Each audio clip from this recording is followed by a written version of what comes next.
I think I always made the comment that once a miller, always a miller. Ravel, ambitious, but brilliant! I don't believe it! I swear I do not believe it! Good heavens, he's done it again! Another promotion for the big man. I've got 12 bottles of champagne in my office and we're going to drink them all night. Do me a favour, drop me off in Rotherham. Hello, everybody. Welcome back to New York Talk.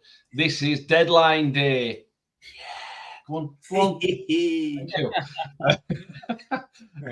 We have a Deadline Day special, which may not be very deadline day, to be honest with you, as it turns out. But we've got plenty to talk about. We've got a loss at Fleetwood. We've got a game at Huddersfield to talk about tomorrow. We will round up the transfer window as it is. I'll cover it quite August. Busy May, quite rest of the time. But we'll talk about that. We'll cover that. And then we'll go from there. We'll see what happens. We are available until the deadline or until we get confirmation from the club or from somebody that the day is done. There we are. That's our plan for the next 2 hours of our lives, or potentially longer, bearing in mind the last deadline day, which we got screwed over a little bit, didn't we? Mick Shicky, do you not remember last deadline day? I don't remember last deadline day, but I'm not stopping well after 11. That's okay. Fair enough. Mick's with us. How are you, Mick? Yeah, I'm all right, mate. I'm all good. Yellow tie, as you'll see. I'm not representing the club this time. Don't read anything into that. Or do, whatever. Or do, since I'm up to you. And Tom's back. Tom debuting his lovely yellow tie that's, minutes old from in your possession. Yeah, as it should be. Fresh. It's fresh and like our newfound optimism for the season. Don't know. Sort of what are you saying, Tom? That your tie doesn't actually exist? Oh. Yeah, but it's just a lot lower than people were expecting it to be. We have Martin Alden with us. Says good evening. Bring back Paul Warren says good evening, people. This is Powerman. Powerman's changed his YouTube name. Bring back Paul Warren. The Miller's 6'6" with us. Sarah Ogden says evening, ladies and gents. Scott Kent says Scott Kent's going hard early. Scott Kent saying evening all. Tony Stewart out. Bob's evening. Richard says evening all. Have we blown the budget yet? What budget? Noel Jordan's with us. Stephen Thomas says he can't wait for tomorrow. Not a deadline day fan, I don't think. Let's go back. Full English in morning. Sorry, Steve doing a full Welsh in morning, a full Welsh breakfast. So yeah. Let's go back. We'll come back to deadline day stuff, I think, in a little bit, or transfer stuff. I was going to say transfer stuff because deadline days, Let's go back to Tuesday night if we have to. We've before Tuesday we had done okay in the cup competitions, Mick. We beat Crewe. It was 2-1, but it was quite a convincing 2-1 win, to be fair. We were much better than Crewe. And a 2-0 win against Mansfield, which got a bit close because of the red card. So we all went into this sort of thinking, okay, we've got a bit of something here. We've won the 2 cup games. This is a chance to build a bit of momentum. And 9 seconds in, that momentum looked like it was building a little bit. Yeah, it did. It did, and then it just didn't. Yeah, it did. But we just reverted back to type straight away, didn't we? And the result was always going to be the result. I said on the preview show for that game that we weren't going to win it. That was mainly based on the fact that we were playing away from home. But really, did we look like winning it? I don't think we did. I'm not convinced that we did anyway. We did. Well, apparently we dominated the second half. They basically sat back on the lead, didn't they? So I don't know. I'm not exactly enthused by that second half performance. Certainly not enthused by the first half performance. Not great. Poor results, and basically same old, weren't it? Yes, it was. Let's pick out what Steve Evans said, Tom, because he did say that we laid siege to their goal in the second half. And we were on the front foot against a team in League Two who were winning. That's what you expect. That's not exciting. That's not fun. That's what the baseline should be. You're in the league above. Having said that, Fleetwood looked basically pretty comfortable with it. I don't think we really hurt them. Although I think we may have hit the bar. It feels like a long time ago now, but I always felt they were relatively comfortable. And barring a very marginal offside call, they would have gone to potentially 3-1. It was a very close call. The mixed camp, it just felt flat and just bad. It just felt bad. Yeah, and it wasn't a case of when, I don't think Fleetwood in the first half were.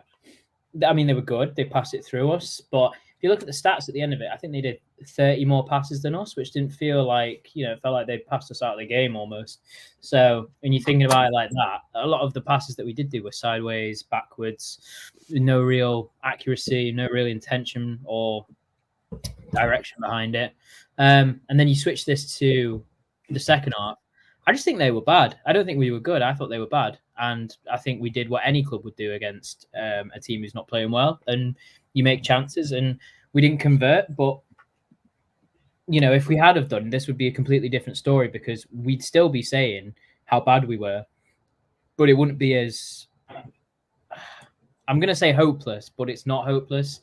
I can't think of a better word for the minute. I think we're all a bit dejected by the performance in total, because it just puts into perspective how many more players that we need and how many off the back of today that we're going to get, and it's none. I think second half we were better, but I don't think we were. I don't think it was a case of we were good. I think it was a case of they were bad, because they were bad second half. They were really bad. Couldn't keep hold of the ball. Defended okay, but they were poor, especially compared to that first half and how you knew that they could play as well. So no, I wouldn't say I wouldn't say lay siege. I wouldn't say anything like that. I'd say that we were outplayed first half and got unlucky in the second half. Maybe I'd give it a push at that, but it's. For Charlie Adam, he's not had a club before, to go into Fleetwood, not really make any real signings, and perform like that against a club that's vying for top place in League One, the division above them. And Fleetwood have not got off to the best start in the league. I think they've won 1, drawn 2, or I don't know. I don't think they've done much, but it's poor as anything.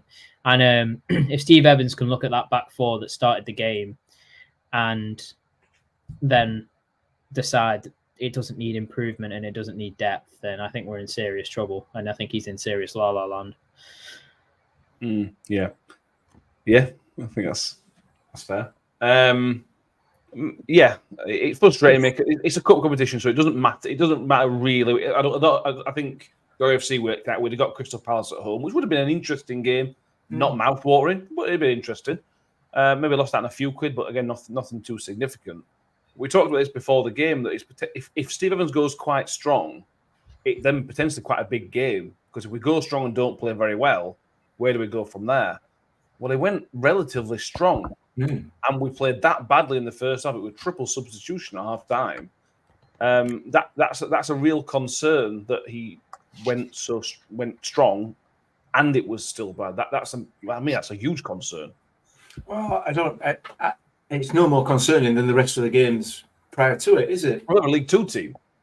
Yeah, but so true, and we beat them comfortably, but we hardly played them off the park, did we? Mansfield were a League Two team last season. We were lucky to get that 2-0 win. They were, to all intents and purposes, in footballing terms, a better side. They were. So the performance has not improved, and we talked about it.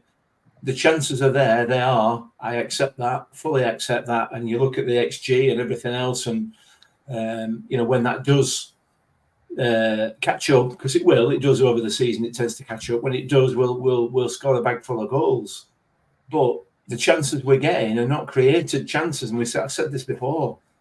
They're chances because we're hopefully putting the ball in the box. It's not a measured build-up in any way.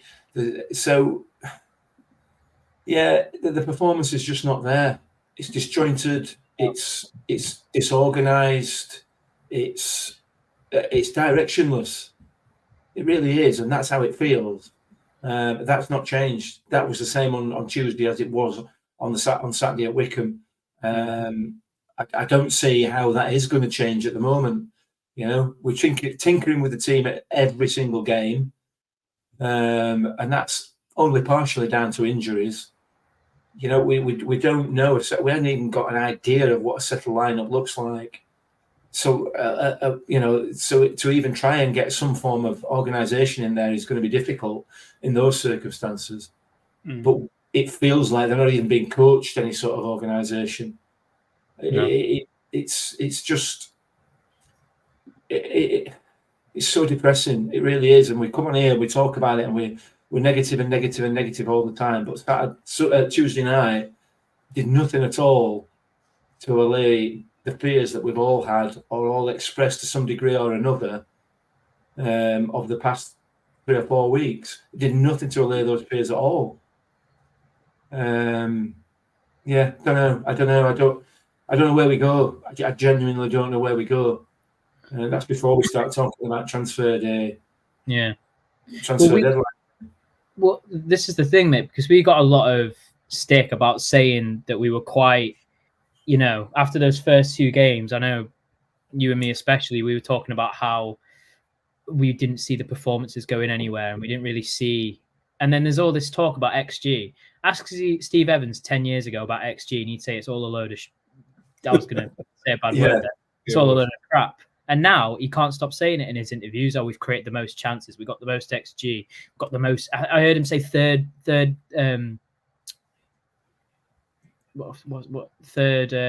half entries or whatever it is. Did it? Final third entries. Yeah.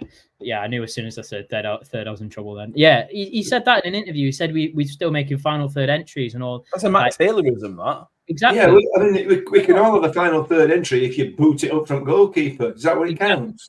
Exactly. No, that does count because you're into the final entry, and if you win it, well, this is the thing. The Steve Evans of now is talking about stats and talking about we're playing them off the park based on these stats. Is this the same manager that we brought in 10 years ago? And you'd argue probably very different. And don't get me wrong, if you look at stats, and fair enough, XG is a pretty kind of, I don't know what it's based off of, but XG is I think, valid reason to go, okay, we've had 3 XG, that means that our strikers aren't scoring. But you can't blame it on this, right? The first thing that he did when he came in was talk about this kind of excuse and blame culture and said we're not going to have any of that. But that's all it seems to be in these interviews is we're making the XG and we're making and this, that, and the other. But name me one clear-cut chance, and I don't think he could tell you one because there aren't clear-cut. There's just a lot of them. I listened to Mick. Mick was on Gab Sutton's show last night and listened to him because I was feeling a bit happy and I wanted to bring my mood down a little bit. But you were surprised going what you were saying, and then Gab kind of sat back and thought about it and said, "Well, I'm thinking back now. I watched the highlights, and there were no chances that you watch and go, oh my god, he should have buried that,' or oh my god, that's an amazing chance. They're all within the penalty box, so your XG is going to be your XG is about basically where the chance is. That's how an easy a chance it is. Yeah. So if you have a chance at the penalty spot, that's going to be a pretty good XG. And if he goes close to the goal, it's going to be again as you'd expect. But I think Gab summed it up pretty well within that sentence, Mick, that when you think about it, you can say XG is great, and it is. But if you think about it, the only one that's a real good chance is the one that Nombe missed within 6-yard box. But that was a stunning save. Other than that, they're not amazing chances. The chances, no. They're openings, aren't they? I suppose is perhaps the better way of describing it, you know. And we're not creating them. That's the point, I think, ultimately for me. You're not actually creating them. They're just happening because you're putting the ball roughly in the area and hoping it's going to stick. And that was very much the case on Tuesday night, particularly in the second half. You know, we're not playing to the strengths of the players that we've got. We're not playing to the strengths of Nombe. We're not playing to the strengths of Clark, Harris, and Hugo. We're not. You know, we're just humping it up there, or if we're not humping it up long, then we're just going to launch it into 18-yard box from wherever we are and hope that it sticks. It's just not. There's no football being played.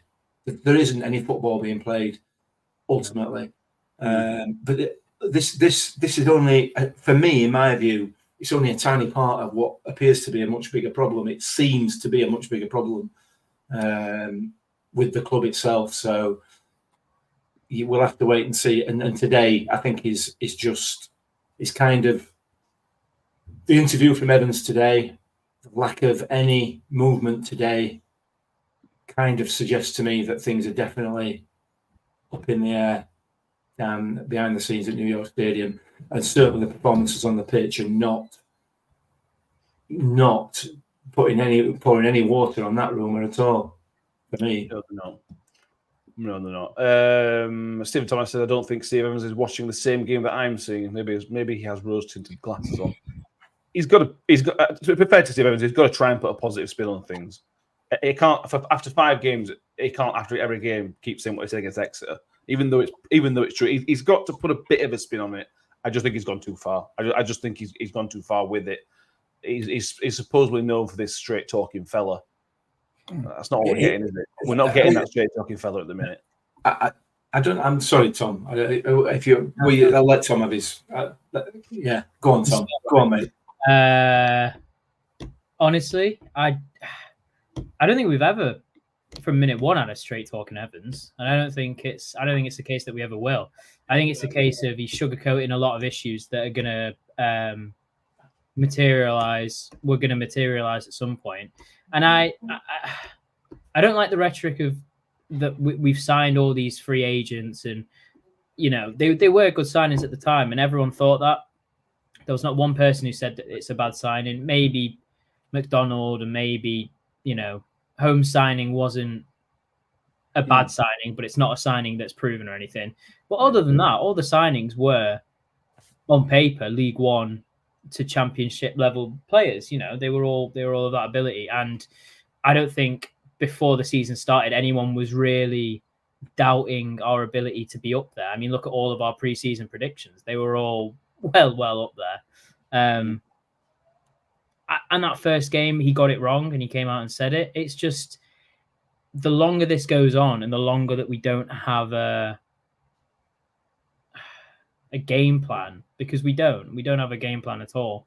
And the more times that Evans comes out and says we should have won, the more frustrated fans are going to get, because you can't keep saying we're going to win, we are going to win, because that's what an idiot does. The literal definition of an idiot, and I say it all the time, is doing the same thing again and again and again in the hope that it changes. And slowly but surely, that is what's happening. We're doing the same thing again and again and again, and hoping that something clicks and something changes. And all that's changing is the strike partners.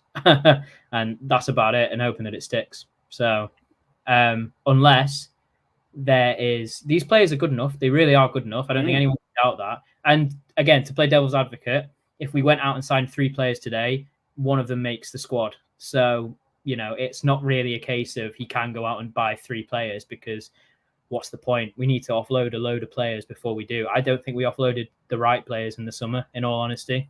I think we've kept on players that really should have gone, and I think we got rid of players that really, should have stayed, but it wasn't really up to us. But anyway, I digress. There's a real lack of culture and real lack of understanding of what's going on at the club. Definitely in case in point of the style of play, because players can't go into every game playing a different way, because the managers put different players in different positions, and I don't know. It's a peculiar position that we find ourselves in. But early days, transfer window hasn't closed yet. Let's hope for 4 more signings right now. Yeah, just people saying we should have kept Clucas. I'll come on to something else linked to that in a minute. Yeah. Just breaking news in terms of transfer news. There is some breaking news. Freddie Ladapo has been released by Ipswich. Wow. I don't know whether Steve's listening, Mr. Evans.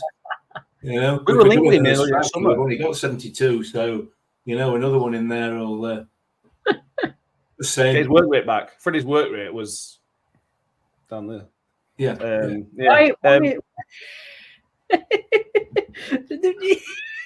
We're just taking stray bullets at this point, aren't they? Everyone can get it. Yeah. We're going to talk about the right back situation in a minute, because oh god, I was driving at the time and I blew my mind.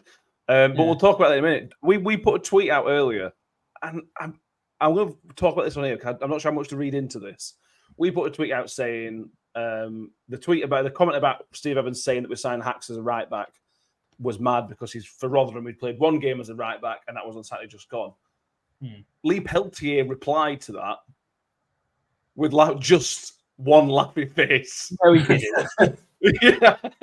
No, he didn't. Time to check. He absolutely did, yeah. So, anything? Don't add anything onto that before we go into the detail of the right back. I mean, Lee Peltier has been pretty active with Rotherham Twitter lately, which read into that as you would. I think it's if you're watching, Lee, hi, get in the comments. But the reason I mentioned that, another reason I mentioned it, Peltz should probably still be at the club. Yeah. He hasn't retired. Imagine if we had Peltz right now. That would solve half of our problems, wouldn't it? That kind of player in that position. But anyway. Yeah. I can't see it, Matt. I'm not going to lie to you. I need to send it. Do I have to screenshot this? Well, I can't. I get excited when somebody replies when they got a blue tick. when anybody does. They got blue tick. Oh, it's a footballer. It's a footballer. And they were Peltz. Also, to everyone watching, we apologise for the. It's what happens with a 2-hour live stream. Yeah, the 2-hour live stream does get a bit silly, to be honest with you. Gonna get messed. But I promise you, it was there. If it's not there anymore, I don't know what's happened to it. It's not there anymore. Just read into that as you would. Deleted it. I don't think it's there anymore. He's deleted it. Yeah, I think he's deleted it. Maybe that's going to be next lot of breaking news. Lee Peltier resigns for Rotherham United. Oh, no. no. What are you doing to us, man? Oh, yeah. What was the days ago? We're going to mention the Teehee thing? I don't think we are going to mention the Teehee thing, are we? No, because it's just made up, isn't it? It sounds like it's made up. If there's no more to it, we'll cover that in future. But I'm pretty certain. Have we skipped over the adopting? No. I just want to that's all right. I was going to say. We've got the next. We'll talk about the Huddersfield game. We'll cover a bit more of the Fleetwood game if anything comes up. We will do transfers because it's deadline day. We've got potentially plenty of time to cover all this. But yeah, let's talk about the right back situation. Rafferty looks like he's still injured, so I think that's unlikely he's going to be playing on Saturday. We talked about this last time, and again, transfer market is good but can be unreliable. We mentioned Alex McDonald had played around 4 games as a right back prior to the Wigan game, I think. 2 of them were for Rotherham United. And now Hakeem Adofin played last week, who we all know. He, again, before Saturday, had played 0 right-back games for Rotherham. He played some in Scotland. Steve Evans now says that we signed Hakeem Adofin as a right-back. And he is a good right-back. He is... I replied to him on Twitter, mate. If you put Hacks anywhere, he'll do a job. If you put him in goal, he's just that kind of guy. He's a Ben Wiles type. He'll just do a job anywhere for you. Yeah. Ben Wiles played at left back, and Wiles, yeah. But anyway, this comment from Evans, Mick, and I'll get stick for this, I'm sure, for being an Evans hater. But the comment that we signed him as a right back, what is that all about? Well, I'm not going to sit on fence on this one. I'm not. Not that I do. I'm not exactly renowned for sitting on fence, am I? It's a lie. It's an out and out lie. Let's not. Don't try and fanny about with this and say, oh, he made a mistake. It's an absolute out and out lie. It wasn't signed as a right back. That's never been in the conversation at any point during the whole time that Hakeem Adofin has been a Rotherham United player. Never been in the conversation, not once. So why he's saying that, I genuinely don't know. But what I do know is it's a lie. Why? Why would you do that? And it absolutely boils my blood. It really, really does. That we're in a situation here where the manager, the chairman, seem to be completely incapable of engaging with the supporters and telling the truth. They either dress it up as some sort of corporate nonsense that actually doesn't have any meaning when you break down what they say, or as we found today now, just out and out lie. I mean, what are we doing? there's something not right. Something is rotten somewhere along the line. This can't be right. This is not normal behaviour for professional people. And I initially, when I first heard it, I just sort of sniggered to myself, oh, it's Evans again. But then when you boil it down, what he's doing there is lying to cover his own back because he hasn't signed any cover for that position. I'm not saying he hasn't signed any cover for that position and it's his fault. It might not be his fault. That might be down to Rob Scott not being able to find the right people. It might be down to Tony Stewart saying you're not having any more money, which I suspect is possibly part of the problem here and one of the reasons why Evans is behaving the way he does. But then to come out and just lie, just to try and cover your own back, it's remarkable as far as I'm concerned, and I find it infuriating and very, very worrying about what's actually going on behind the scenes. That is my opinion. I'm not suggesting that is the opinion of this podcast, the opinion of anybody else. It is solely my opinion. But if somebody can prove me wrong, please do. But we did not sign Akeem Adoffin as a right back under any circumstances. Well, this is the thing as well, because there's about 3 things wrong with what he said. Because number one, he said, he said that we signed Hacks as a right back. Number one, his first ever game to play there was under Evans. Number 2, he then went on to say that he's been playing out of position in every single game that he's played. So he's essentially called every other manager stupid. Well, he didn't say out of position, did he? He said he's played in various positions or something like that, which means that he's essentially saying that every other manager has decided, well, let's play him in a position that he's not familiar with, and he's, every other manager is wrong. And number 3, how the hell does he know? Was he at the club? There? Exactly. How the hell does he know why or how or what the reason behind signing Hakeem Adoffin was? It was 3 years ago, and Evans wasn't even remotely near the club at that point. So there's 3 things wrong with that, and that's even before you get into it, Mick, about covering his own back. There's 3 things that are fundamentally wrong with it, and just factually fundamentally wrong. So it may have been a throwaway comment, and it may have been something that he thought, well, no one's going to care about this. But it's it's those little things that I think people are now starting to pick up on, that we're sort of thinking, well, is he really? Well, I don't know. I think he's full of it, really. The thing is, if he'd come out and said Hacks is a great utility player, and I think that's why the club signed him, because he can fill in those other positions. Absolutely. I'm on board with that. He's filled in at centre back, central midfield, and attacking midfield. I'm on board. Tick. No arguments. To say we signed him specifically as right back is honestly one of the most mind-blowing things he's said in a long time. And this is Steve Evans we're talking about. He says some mind-blowing things quite a lot of the time. I don't understand what he was thinking when he was saying that. Like you said, something could have just been a throwaway comment, maybe not really thought about. Hopefully, that's closer to the truth than what Mick's saying. Because if Mick's saying true, then we're in. Well, listen.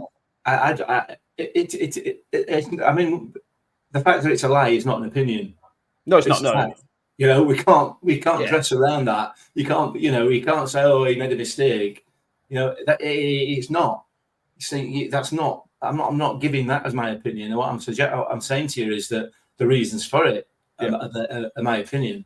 But it's the things are very, very different this time around for Steve Evans and his tenure at this football club. Very different. The fans have got far more of a say and are far more vocal this time around than they were when he was here last time. And there are far more platforms for fans to express that discontent. He never had that before. And to be fair, what you got last time with him was people just sort of raised their eyebrows. Oh, it's Steve Evans again. He's arrived at this football club at the wrong time for him, if this is how he's going to behave. Because what we've had to suffer for the last season and a bit is, since Paul Warne left the football club, quite frankly, has made supporters very, very mistrusting of the board, which I hate. Look, let's put the caveats about what they've done in the past to one side. We're all hugely, hugely grateful for it. However, we've not moved on. And what's happened since Warney's left is we've regressed, and now we've regressed back to 2012. However, football's moved on 12 years later, and we have now gone back. And the manager himself and the chairman himself, to be fair, the way that they both speak publicly, all we can go on as supporters, the way that both of them speak publicly, it's clear that they're still in 2012. And they think everybody else is. And I genuinely think everybody else is. I think they can't keep saying the same things over and over again and thinking people, thinking people don't believe them, because I don't know. I can't get my head around the way they're behaving. It's not right and it's unprofessional, and therefore there must be some issues somewhere. I want to cover the Hacks right back situation. We had 2 comments from George and Sam saying he was a right back at Wolves and Hamilton. He has played right back at times. There is an article which somebody very helpfully sent us about. I think it was a Livingston manager saying he had the attributes of a natural right back, which is all absolutely true. And we're not going to dispute, we're not going to argue facts with you. But when we signed him, it was after a wonderful season for Hamilton in central midfield, where I think he filled in at centre half as well. It's important what was said, Matt. It's important what was said. What was said was we signed him as a right back. Yeah, exactly. Yeah, we didn't say he's not a right back. That's not what I'm saying. We did not sign him under those circumstances. Yeah. And the manager knows that. He knows that. Yeah, of course he does. Josh Caswell saying he thinks it seems that it was brought in to sell season tickets and rebuild the team for as much as possible. Let's move on to the transfer situation. Anything else on Fleetwood you want to mention? Or just forget about and hope we don't have to complete whatever again because we keep losing to them. So we'll move on from Fleetwood. We'll go back to Chris Ibbetson's comment earlier. Chris has also put a thing out on Twitter, which I will retweet from our account now. If anyone wants to check out Chris's tweet, it is available. It's self-found information. I think he found it on the internet. It says, Chris Ibbetson, the players were released at the end of the season. Their wages added up about 5 million. The entire squad wages for this season is reported. These are all reported figures. Reported to be 3.5 million. Add in the £2 million for the transfer fees for 3 players. 6,500 season tickets plus sponsorships. The question then becomes, Mick, we're sat in August, 30th of August on deadline day. We haven't spent any transfer fees on any players. Now, that in itself is not an issue for me. That in itself is not a problem. If you've done good business and you've brought really good players in and you've spent zero money, that's brilliant. In fact, that's amazing. My point, the argument would be is you've got all that information and the squad's still not right. Yeah, you've got that money available, or the money should be available for Steve Evans to go out and spend. This is another issue where the club need to come out and be a bit more transparent. If the money's been used for something else to cover the cost of Tony Stewart's investment last season, to cover something at a training camp, that's kind of fine.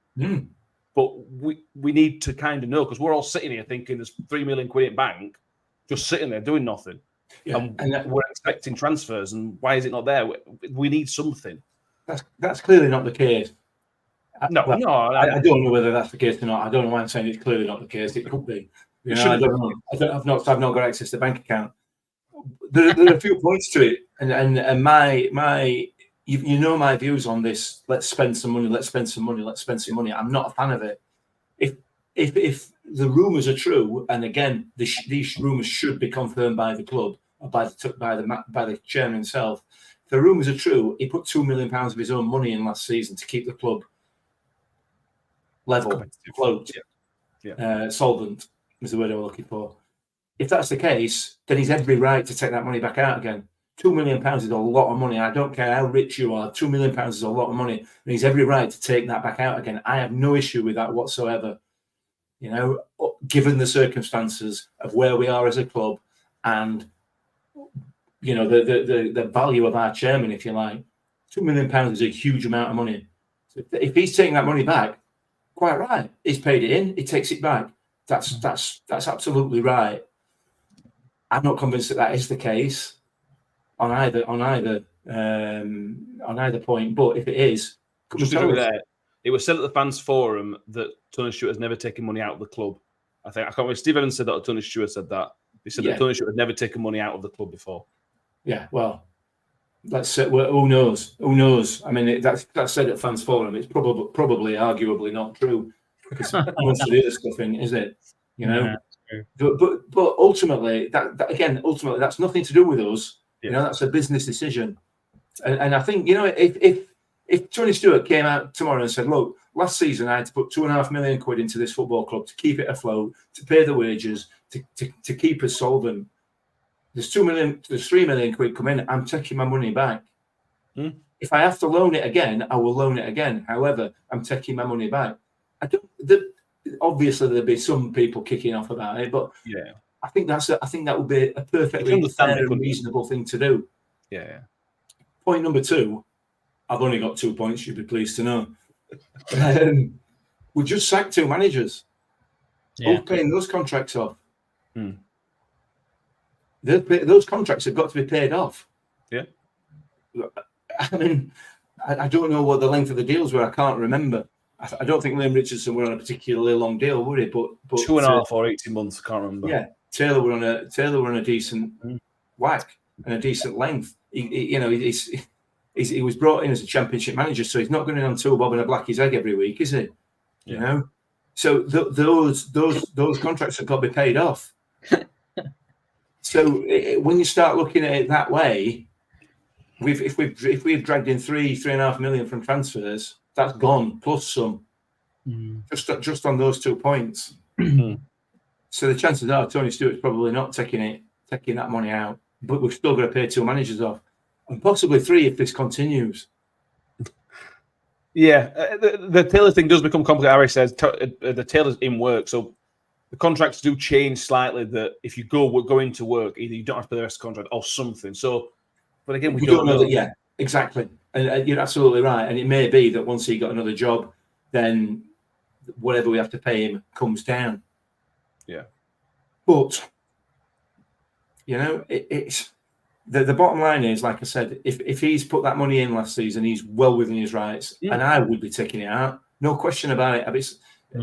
As John's put in the comments there, you know, it's a football club, it's a black hole. It literally is a black hole, and if you've got a chance to recoup some of your losses out of it, then you're going to do that. And I have no issue with that with Tony Stewart whatsoever. I genuinely don't. But what the issue is, you know, come in, Steve. Come and work for me, lad. I'll back you. I'll back you, lad. Just to get him in through the door. And I suspect, looking at Evans's face over the last few weeks and his behaviour over the last few weeks, I suspect Tony's probably gone, well, you know, mate, money's a bit tighter than we thought it were going to be. And he's not got that option now to spend. And so he's going to face like a slap backside, hasn't he? Yeah. Every time you see him coming out with the nonsense that he comes out with. I don't know. All of that, again, is opinion, isn't it? Because none of us know, because there's nothing comes out of the football club. Well, that's the thing. We were at the fans forum. Several people mentioned in the fans forum there, Tom, that we were told that the victim money would go back into the playing squad. But when I mentioned there was, I can't remember if it was Evans or Stewart that said that it doesn't take money out of the football club. Well, that leads into more questions, like Mick just said. That's kind of transparency by muddying the waters a little bit more. We'd like to know a bit more information. If that, I don't know if we're going to get. Well, we're not going to get it, I suppose. No, but I don't think it's a bad thing. I think money is in football is a real complex situation, because you don't, you know, like you're saying, these all wages, transfers are all rumoured. There's no confirmation of it anywhere. I was going to say legally, but like sort of factually and externally, there's no real definitive amount of what it is that we're paying. There's probably some money in surplus. Definitely is money in surplus. But, you know, how much did he spend on that training ground renovation? That was supposed to be his own money he'd put in. That was said by multiple times that was his own money he'd put in. Exactly. So there's a lot of, this is the thing, right? There's a lot of scenarios where you can say, you know, you could pin it down to the penny how much we probably could spend on players. But at the same time, what's the point? We haven't done, and I don't think we will, because like I said before, the players that we brought in on frees is never the issue. The frees are never the issue. If the players are there on a free, go get them. If they're good enough, go get them. It don't matter. But it's the case for me is that, well, I mean, for a start, we've got 2 more loans that we can bring in, and if that Paul Davis article is correct, if they're under the age of 21, then they don't count towards the squad. So if you bring in 2 19, 20-year-olds just to boost the squad, I mean, I don't, you know, they're not going to be much on wage. There's something the harm in that. With transfers, it's tough to say, you know, go out and buy a player. I mean, Birmingham are just about to spend 10 million on Jay Stansfield. If we compete anywhere near half of that, if not, you know, a quarter of that in our annual budget, let alone wage, transfers, everything, then you're saying that it's successful. I mean, what do fans want us to do? Go out and spend $1 million on a player that, you know, I'm throwing Nombe under the bus here, but might turn out like Nombe and is a bit, you know, obviously got potential, but is not out week on week goal scorer. I mean, if Birmingham go out and spend 10 million on Jay Stansfield and he gets 15 goals for them this season, it's gonna be like a right joke, isn't it? Because if he doesn't get 50 goals in League One, 10 million in League One, then it's a waste of money. Because 10 million for I find it baffling. But I think Wrexham, Birmingham, maybe Bolton, and Stockport, have really upped it for money being poured into their club.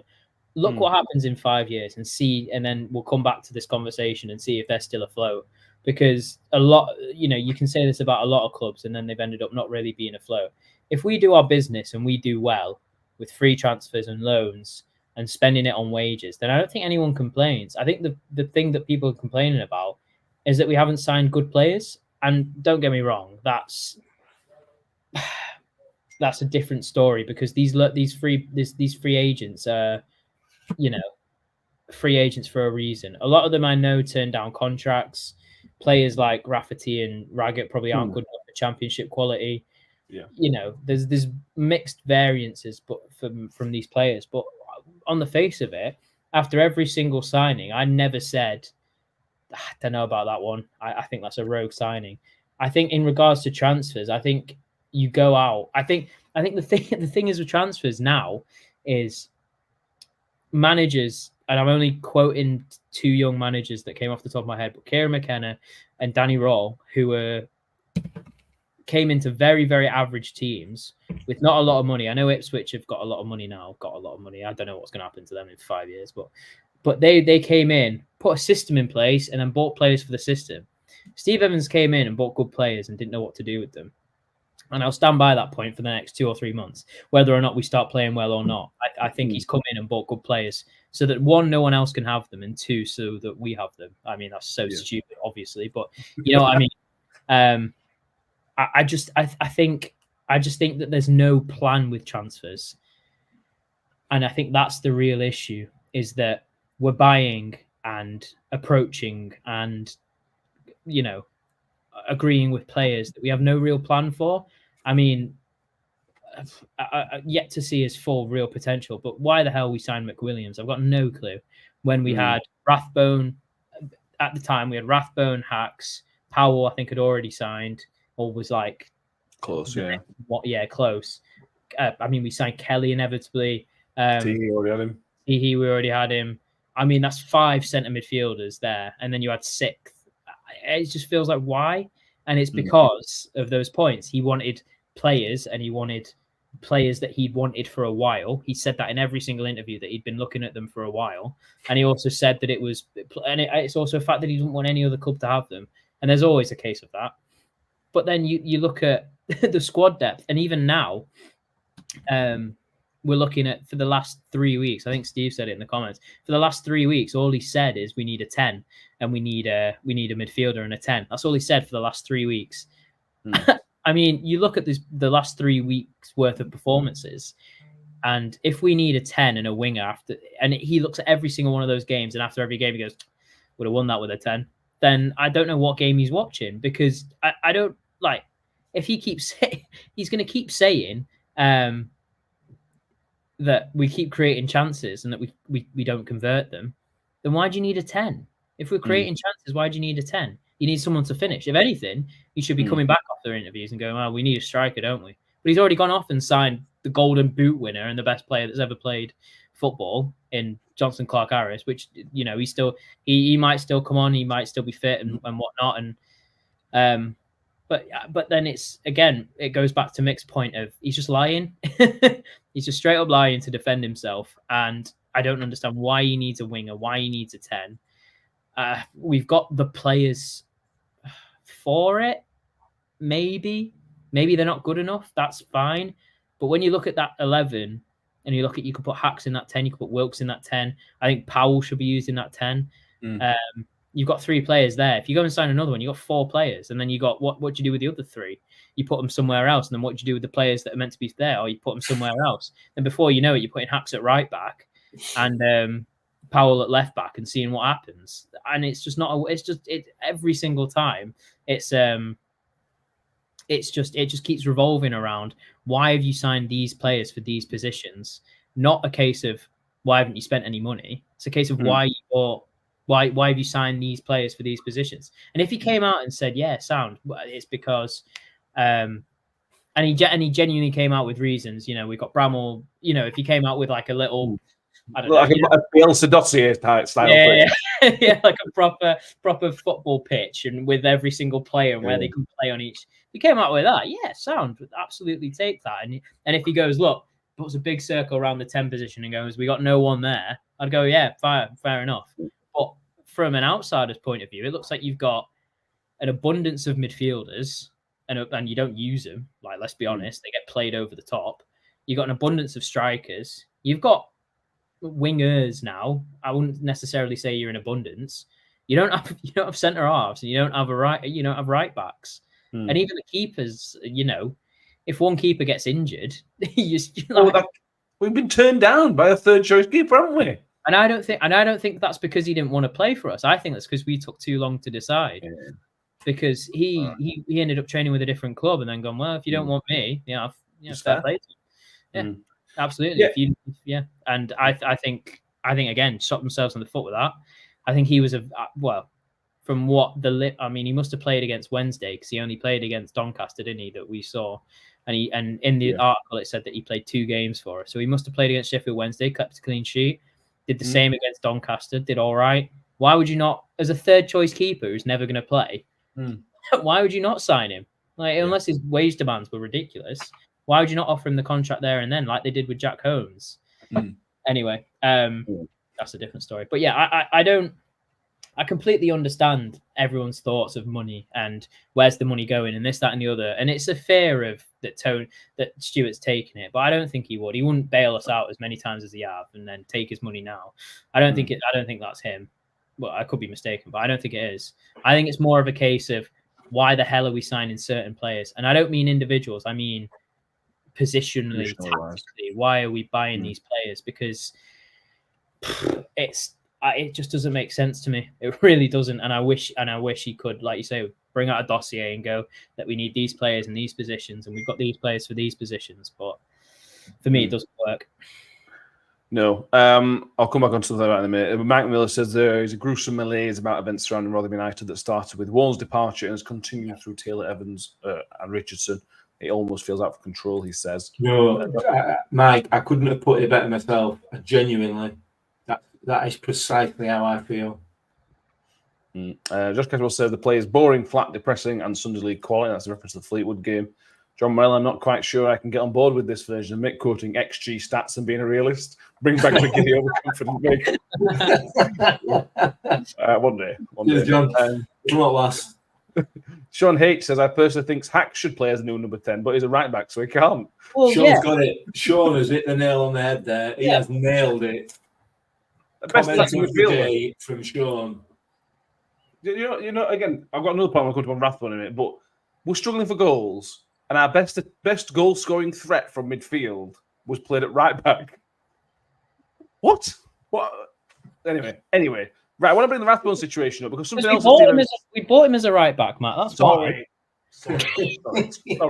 My fault. My error.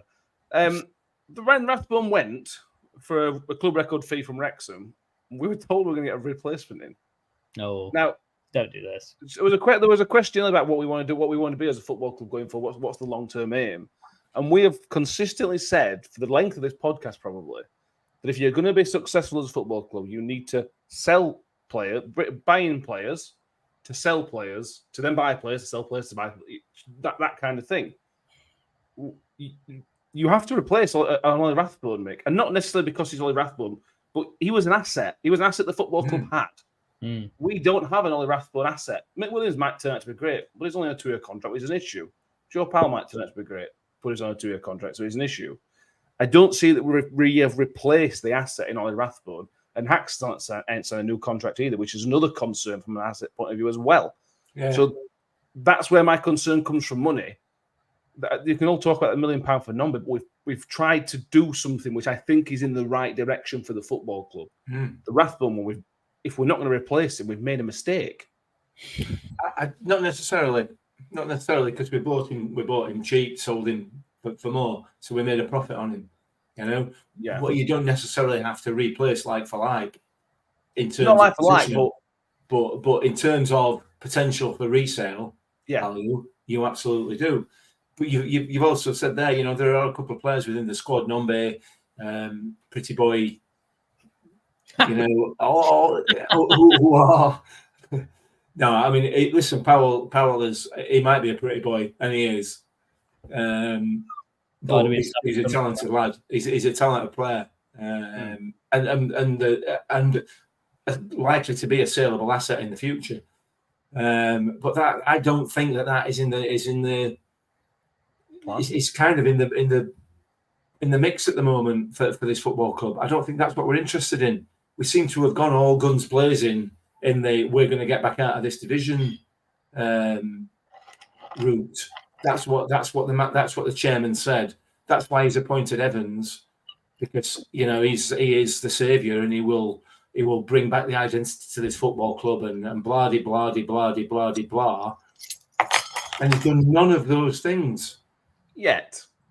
Yeah, I mean that's we've got to caveat that. Fair, yeah, you're right. He's only been here 6 months, so you know.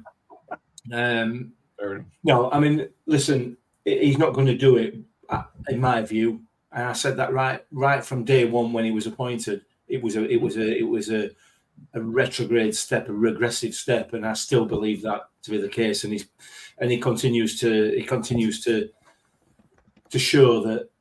Well, he didn't do anything to make me think any different. So, but the bottom line is that idea of buying players in, developing them, and selling them on a profit, you know, your sort of Brentford model, if you like, and other clubs have done it as well. It's just I don't think that's it's not even in the conversation at the moment. I genuinely don't. We should be replacing with somebody similar so we can sell them on. I don't think we're even thinking about that. No, John says transfer. Our transfer exercise suggests that buying players to sell profit has long gone out the window. Yeah, we thought that after Johnson Clark Harris, after Liam Kelly signed, after Raggett and the old let's lower the average age of the squad and then sign everybody who's over 30. That lie there that we were told at the beginning of August or beginning of May or whenever it was, when did they come in? March or April? Just I don't know. I've no idea when it was. Too long ago. Feels like years, to be honest with you. Tony Wood says he's just joined. Thank you for being with us, Tony. He says, why aren't we all over Davies Keller Dunn? He is the kid, he's 26-year-old. He's the guy from Mansfield that Barnsley have been linked with. And they bid $1 million for him or something. They bid a significant fee. I don't know the money, but they've been trying to get this done since, I watched Barnsley Mansfield on the opening day, and I know there was a massive link on the opening day. So this is something that's been... But if he's good enough, and there's a stall, and this is where I think the club should be a bit clever. If there's a good player there that is clearly open to leaving, you've got to be. Maybe someone's got to sneak in. How many times have we been snuck up on in these deals? So maybe it'd be nice to be the sneaker in that one. But we'll maybe come back to transfers in a minute. We'll talk about the There's a game tomorrow, which should be fun. Tom, Huddersfield Town come to our town tomorrow, and I'm not sure worried is the right word, but I don't know what the right word is, to be honest with you, because they've hit the ground running this season. 9 points out of 9. They did lose in the cup in midweek, but 9 points out of 9 in the league. They've got a man who knows the division, a youngish, up-and-coming manager, Michael Duff, who I am a huge fan of. Yeah. And they seem to have clicked almost instantly against a team in us that have not clicked in the slightest. I've just got this feeling. I'm genuinely worried this could be a really, really, really tough afternoon. Yeah. I was. I'm going to throw a minute here. I was on the phone to my dad earlier, and I said, I honestly got to think this might be make or break because. Really? Not quite in regards to, I'm being dramatic. You know what I mean? I've been here for years now. It's not a if we lose, we lose, and that's we're out of the title race. That's that's fine. It's not the end of the world. It's more a case of if we turn up at 12:30 tomorrow, and they play us off the park, beat us 2-0, 3-0, 3-1, whatever it is, in front of Sky, in front of a sellout crowd. Evans has got a big, big problem, and not in regards to his players, but in regards to himself. And I honestly believe that if Evans goes, Stewart goes with him. I can't see Stewart staying anymore. If Evans goes or walks, or if it's as bad as it is, I don't think he will go after tomorrow's game. I really don't. But the amount of disbelief, the amount of just toxicity around the club will be higher than last season. And that's because we expected to do so well, because expectations were so high and they've not been matched yet. I really think if we don't at least put in a good performance and we don't at least look as good, if not better than them, if not a little bit worse, I can take that. I can take an even game and they come out on top and they fully deserve to win. That's fair. I can take that.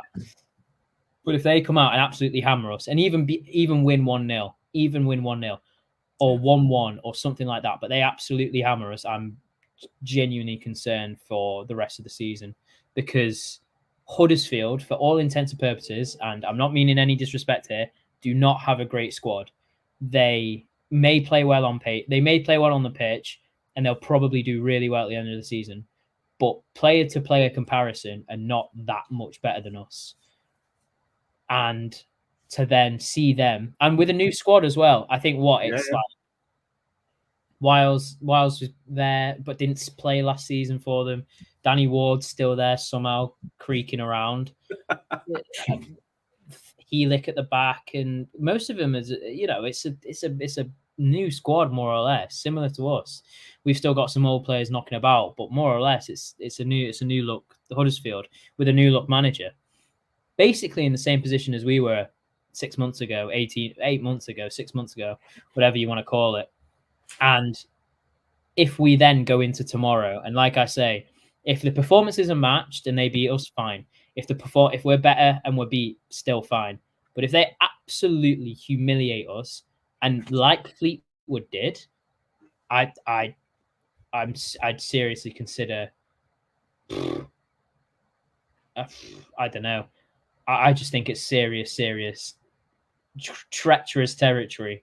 And like I say, I think if the fans are toxic, if there's disbelief in the club, if the players look unmotivated, it could be a real messy situation come this time tomorrow. With deadline day done as well, no more deals to be done. It can look messy. So I'll fully admit it's not what did I describe it as at the start? I said make or break. I don't think it's make or break. I don't. But in regards to the premise behind it and the principles behind it, I think it could be really, really it could be a really toxic environment this time tomorrow.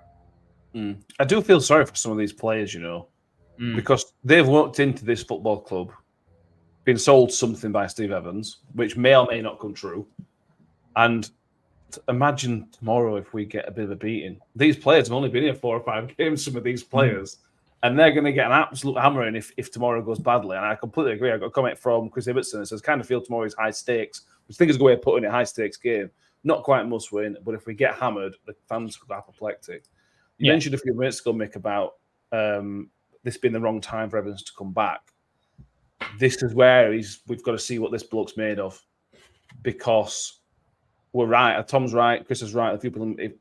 If we take a beating tomorrow, which is entirely possible, if we take a beating tomorrow, a comfortable 3-0 victory for Huddersfield, the place will be empty for a start, and the ones that have decided to stay will absolutely let their feelings know. Now, this is all hypothetical, of course. We haven't lost, but we are in that area and that situation where it's going to get toxic. If we get a battering tomorrow, that place will be hell. It'll be horrible.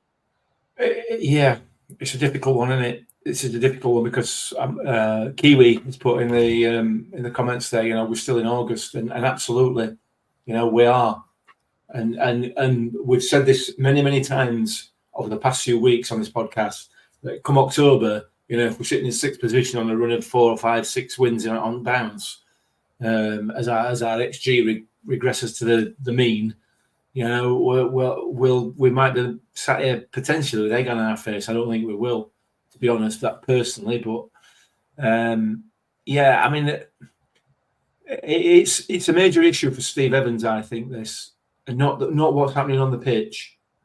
I think what's happening off the pitch is going to be a major issue for him, because, like I said earlier on, he's in a position now that the world is such that any criticism is amplified, and it's there for everybody in the world to see. And he'll be aware of the criticism. There's no doubt about that. He'll be aware of the criticism, and his ego is not. He's not going to like that. He's not going to handle it. And if the criticism continues, and the performances, and it goes hand in hand, the performances on the pitch don't improve, and the results don't improve, obviously the criticism increases. At some point, the pressure is going to become too much for him. Now, we're already at a stage where he's walking off straight down the tunnel after a game, and not even having any time for the supporters. Twice, they didn't exit at all, didn't it? He's had a touchline ban for calling the referee a cheat. He's had a paddy at the Wickham manager. The pressure is starting to tell on him. It's quite clear. Whether that comes from the criticism he's getting or whether it's from the performances on the pitch, who knows? If it's coming from the performances on the pitch, he's only got himself to blame. Of course. It's his job. And if he's not doing his job, it's all well and good getting frustrated. Get your finger out your backside and do your job properly. That is entirely what you're employed to do. But like I said, the pressure, and as Tom's alluded to there, and the comment that you mentioned, the pressure from fans, and it will become more than it is already. And this is not just about Steve Evans. This is about the whole of last season as well. Yeah. The frustration is not necessarily just about the performances at the beginning of this season, the appointment of him as a manager. That's not necessarily what all of the frustration is about. There's all last year as well, all last season as well, piled on top of it, and a complete and total lack of any improvement whatsoever from last year. And there is no improvement. There isn't any. And I don't care who wants to dress it up any way you want. There isn't been an improvement in performances or results. And the worrying part about it is we've dropped down a division. So yes, the pressure is on, and we are in August.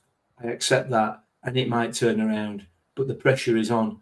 So let's see what he is made of. So let's see if the ball that he comes out with, he can back it up. We'll see. My money is on him not being able to. Okay. John Hensby says, geez, this is depressing. It is, but if you've got anything positive you want to throw our way, John. Oh, please, give me some. Honestly, honestly. I started listening to you, mate, last night on Gab's show, and I sat there thinking, God, this is so depressing. I And know. it is. We really don't want to be this depressing, but I'm not having a go, obviously. I want to be as positive as possible. I genuinely do. I love this football club, and nothing makes me happier than seeing them winning. You know, and I've seen them perform well. Having a reason to go to the games, wanting to go to the games. I don't want to go. I genuinely don't want to go. And that's not just about Steve Evans. That's obviously about last season and everything else that goes with it. But it's carrying on, and it was depressing. And I felt bad having spoke to Gab and Jake on there, trying to put a positive spin on it, and I found it impossible. You know, it was just impossible. No, yeah, it worked. Yeah, I agree. I felt sorry for you. Bill right saying it's. Richard says 5 games in, and why we're in the position, it already seems a pointless season. I thought we were getting positive. Well, yeah. But there we are. But that's just how we feel as fans, isn't it? We win tomorrow, 1-1 or 2-0. Things change, don't it? Yeah, they do. But the game. You know, if you're a Huddersfield fan, tomorrow's game is set up perfectly, isn't it? It's set up perfectly for their first defeat of the season. In that, if I'm a Huddersfield fan, I'm thinking we've had a decent start. They haven't. We're going to go there, and this is where wheels going to fall off. Looking at it from a Rotherham United perspective, we're just thinking, no, that's not going to happen, mate. There's no way that is happening. You know, if you think your wheel's going to come off, it might do, but it'll come off somewhere else. It won't be in New York. I think the big issue is that we're playing well against teams that aren't necessarily good, and we're not winning.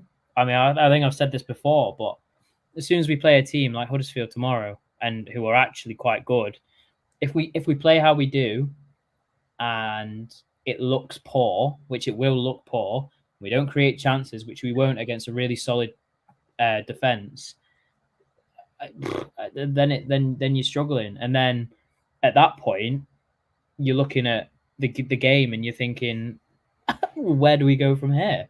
And that's and I can guarantee at halftime tomorrow, be it 0-0, be it us winning 1-0, we'll probably all be on Twitter thinking and reading comments and going, where the hell do we go from here? Because this is not good enough.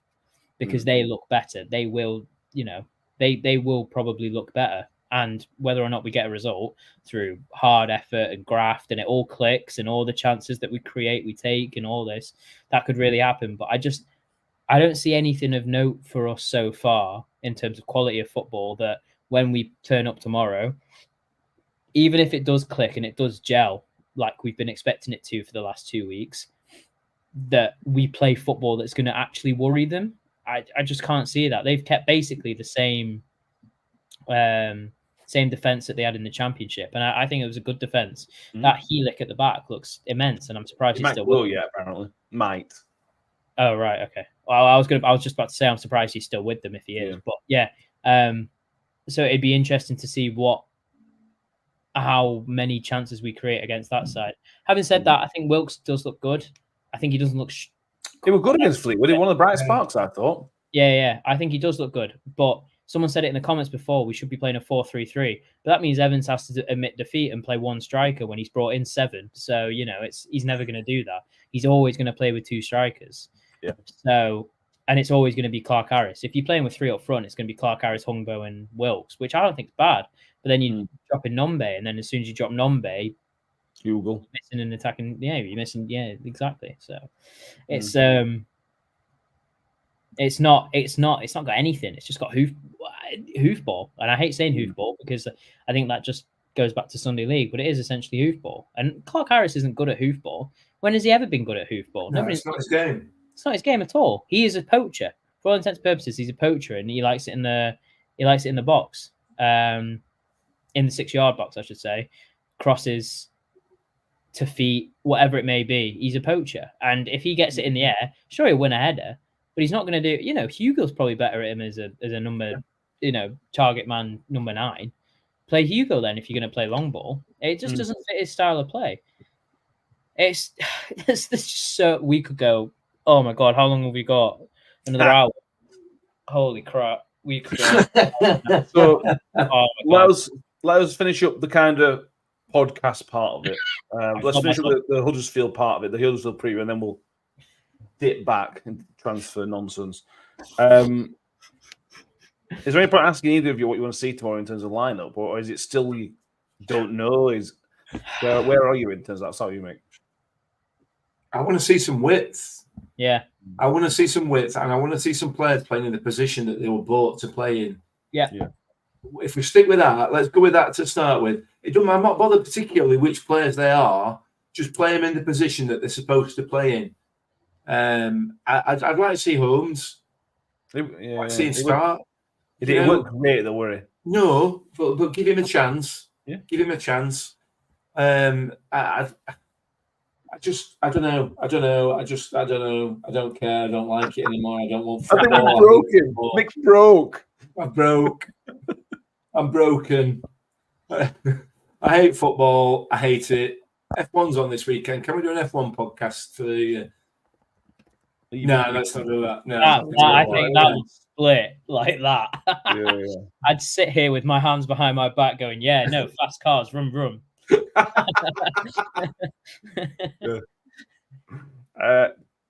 For tomorrow, Tom, any player you think it's I want to see this guy in the starting 11 tomorrow? Is there anybody?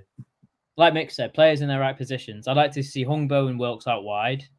Probably 3 in midfield, which means that you're going to play one up front.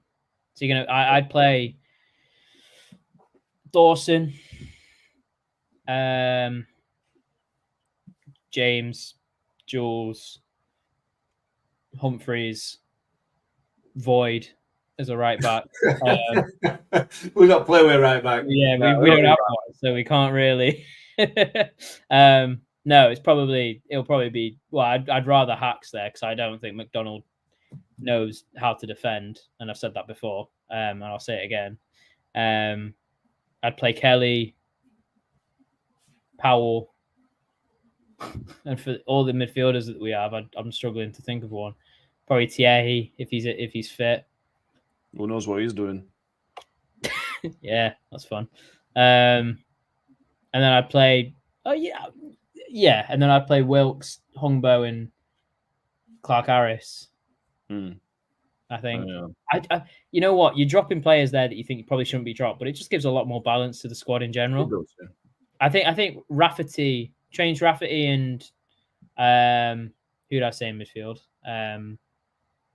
It'd probably be Thierry. Put Rafferty in for Thierry and put Hacks into midfield, and that's probably your starting 11 for the rest of the season. And I think I think bar injuries, and I think at parts we do have good depth. I mean, Thierry can come in, McWilliams can come in, Nombe can come in, Hugo can come in, stuff like that. It kind of works for depth, but we definitely bought players before we knew what our best formation was.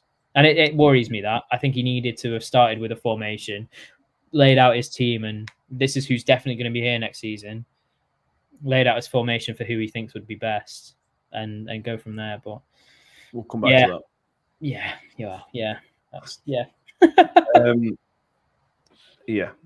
Chris Ibbotson, and this is my main point, taking Hacks out of midfield and make sure midfield incredibly weak. He's your biggest goal threat. He's your absolutely biggest goal threat from the middle of the pitch. Yeah. It blows my mind. I understand why we had to do it last season for a bit. It went on for too long, Hacks in defence. And Evans has just fell into the same trap. People do this. Warney fell into the same trap with Ben Wild. We go back to it all the time. Warney fell into the same trap with Ben Wiles. Oh, he can do a job for me there, so I can save a wage on that, so I don't have to worry about that. But you're taking him away. You're hurting the team by doing that, which I stand by. But where we are. Let's do some score predictions. Mick, I had time to do your league table because I've been on holiday this week. But Mick sits atop of the leaderboard with 1 point. This is pessimistic. That's why. Oh, come on, Tom. Every game's you're being unfair. He predicted a 1-0 defeat. It was obviously a 2-0 defeat. That gets him 1 point on the board for correct result. Is that right? Yeah, result. Yeah. We've got some more negative Nellies on here. Joy thinks we're going to lose 2-0, as does Danny. Happy birthday, Danny Eldon Glaves, everybody. Happy birthday. I'm not singing. Yeah, I'm not doing that. Go up, everybody. But he predicts a 2-0 defeat. Happy Danny. Ben says 0-0. Kev's gone for 3-0 again. Towards this time again. Mick, you are next on the list. In fact, no, Tom. Mick's top of the league, so we'll let him go last. Tom, what are we doing? You know what? I'm gonna, and I genuinely have been thinking about this. I'm gonna put this as my last final. Don't know why I'm saying this optimistic result, and I'm gonna say it's gonna turn tomorrow, and we're gonna win 2-1. Okay. The last time we played Huddersfield on an early kickoff, we won 2-1. Georgie Kelly. Good old days of Georgie Kelly. You remember? Well, have you seen he's got injured again for 6 weeks for Carlisle? You're kidding. I'm good for him. Well, no, I don't think. I think it makes sense selling him now. But makes sense. That's fair.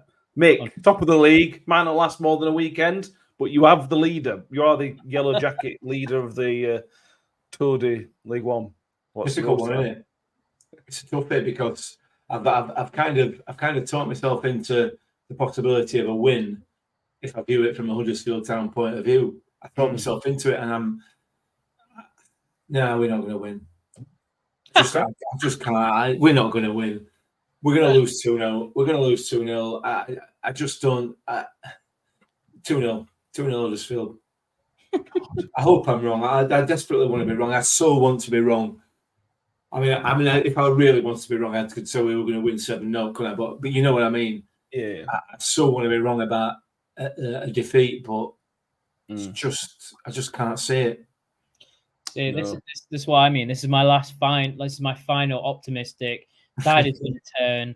This is going to be a win, and then it's all going to flow from there. But yeah, I agree with you, Mick. I can't see anything but a defeat. But I'm going to go optimistic and just think, because I'd be upset with myself if I didn't. It feels, when you're already at the stage where you're saying to yourself, eventually this will come right. It feels like you're almost desperate at that point. Yeah, it does. We'll get a win. We'll definitely get a win, and then it'll all turn around. At that point, we're almost bordering on desperation. It's not a great point to be at, is it? It's not a great point to be at all. Yeah. Anyway, ref watch. Seb Stocksbridge is the referee. Ooh. If that rings a bell, he was the man who refereed the win at Wembley against Sutton. He had a couple of howlers. Well, yeah, it was awful on the day. Remember the goal that Icky scored, which was a blatant foul? Yeah. I don't know. Mate. Oh, mate, honestly. It is. I don't know, isn't he? It could be either way. But anyway, he was, in general, a bad ref on the day. We have had him before. I had time to again look through, but that was the last time he refereed us. He's been stuck in League One, which might tell you all you need to know about him, to be honest. Score predictions 2-4 says Fishman Sid. Bring back Paul 1 says 0-2 Huddersfield. John Morrell says 1-1. Jordan says 1-3. Kaylee Wilson says 2-1 to the Millers. John S saying 0-4. John. Castle same says 4-0 to Huddersfield. Lucky. Chris Sanderson's 3-0 to Huddersfield. Chudders 9-8-1-2 says 4-0 to Huddersfield. Oh my God. Sean H says a 3-1 defeat, as does Gumbo. 4-1, he says. Ian Bradley says 3-0. But he got some positives, though. Chris Everton said we're going to win 3-1. Harry says 2-0. Scott Kent says, sorry. Scott Kent says to Huddersfield. Yeah, there we are. So that's the end of the podcast. So we're going to stay on live stream for a little bit longer. But if you are all listening on Apple or Spotify, subscribe. Give us a 5-star rating. That's that part of it. Now we can go back to whinging about transfers. Let's write down how many minutes I've done, so I know how to edit that part out. I was thinking about transfers, Mick. I thought about this the other day. That Tom mentioned earlier, this reminded me. Steven has talked about the players that he wanted to sign. And when he talked about it, he said, I've been checking these players since I was at Stevenage. Now, that's good. That's interesting. It's good that he knows players that are in League One. But if you came to a player who thought his best option was Stevenage, and you said, we've just come down from the Championship and we have a good chance of getting straight back up, we've got a bigger budget than Stevenage, and Stevenage may well drop back off because they've had a change in manager, they're going to come to Rotherham. There's not going to be a massive clamour for them necessarily. And I wonder if that has hurt our transfer business later on, that he did go a little bit too early with some of maybe Mick Williams, Alex McDonald, definitely. and a few other ones that maybe that hurt the transfer policy that he was and originally looking at it for a different team, but he's still gone for the kind of the same players. It's almost as though he wasn't actually looking at any players at all, isn't it? Maybe. I'll leave it there. Okay. You know, I mean, yeah, maybe you were. They hadn't turned up, have they? They hadn't turned up on transfer market. We've got no information whatsoever as to whether any of them have been approached. They may have, if they actually exist in the first place. I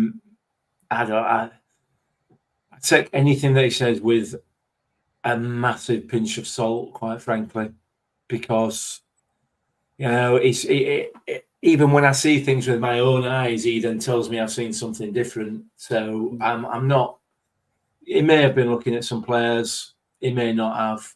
He may have been looking at some, and they're in. You know, they're in through the door already, as you've alluded to there. I suspect he probably weren't looking at anybody. He might have had an idea who he fancied. Take it to Stevenage, but I don't think anybody's. I'm not convinced that he's actually made any positive approaches to anybody. So the bottom line is that Rob Scott is. Evans says to Rob Scott, "I need a right back." No, sorry, I don't need a right back. I need a number 10. Rob Scott says, "Sure, you don't need a right back." No, I'm fine. We bought Axe as a right back. Rob Scott says, "No, we didn't actually buy him in central. Yeah, he can play there. I need a number 10. I think that's probably how the conversation goes. And then Rob Scott disappears off. I don't know. What question? I confused myself there with the conversation between Evans and Scott.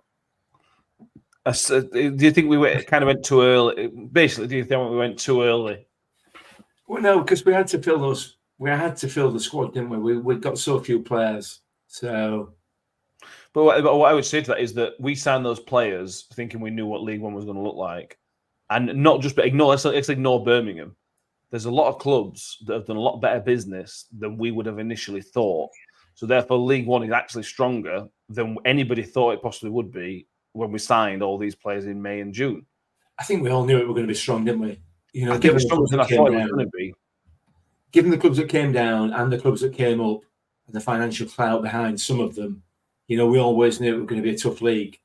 You know, from sort of 5th, 6th downwards, maybe not so tough. But certainly with the bigger spending teams or the bigger backed teams rather than the bigger spending teams, we always knew it was going to be a tough league. Yeah. So, you know, and some of the players that he's brought in are more than capable. That you know that there are some quality League One players with Championship experience. So I can, you know, in the main. So I ain't got an issue with that early business. But at the point, you know, 2 weeks back from now, 3 weeks back from now, perhaps you just need to be looking where are the holes in the squad. You know, where do we need to plug? And that hasn't been done for whatever reason, whether that's down to Evans or whether that's down to a lack of funds, whether it's down to an edict from up on high that we're not signing any more.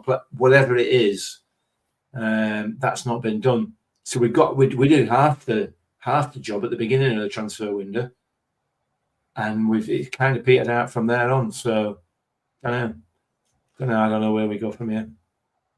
Steve has mentioned, or used the phrase, I'm sure he did, I can't find it, but I'm sure he used the word fine-tuning.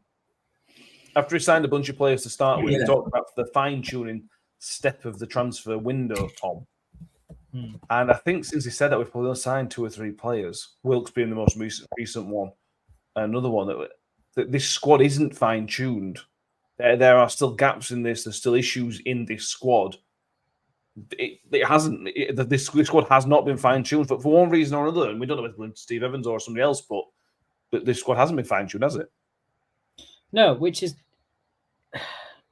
I mean, it's weird. Define fine-tuned, because I think a Steve Evans squad is never fine-tuned. I think it's pure chaos and pure energy and basically just sort of putting players in positions and changing it round if it doesn't work, having depth, having sort of competition to get the best out of players. I don't think there's such a fine-tuning thing as Steve Evans' squad. What really should have happened was he comes in, and we've said this all night, he should have come in and said, this is our best formation, and we're going to buy players for this formation. Well, we're going to bring in players for this formation. And all we've done is brought in players that he thinks, from a Stevenage point of view, are good League One players, i.e. Sean McWilliams, Joe Powell, who have come from lower League One clubs, probably better players at those said clubs. But maybe I'm going back on myself a little bit here, but a lot of players that, if we were to have gotten promoted this year, and I don't think we will now, but if we were to have, were those players good enough for the Championship? No. Exactly. Whereas a lot of the players that Wrexham have signed, and I mean this based on the case of Ollie Rathbone and Seb Revan, could potentially be Championship level players. Who else have they signed? Off the top of my head, I'm not too sure. I can't remember. But Birmingham, for a start, have signed 8 or 9 players who were Championship standard. Yeah. And it's just the case that you can't fine tune a squad that you don't know the rhythm to. You don't know the sort of what is actually going on with it.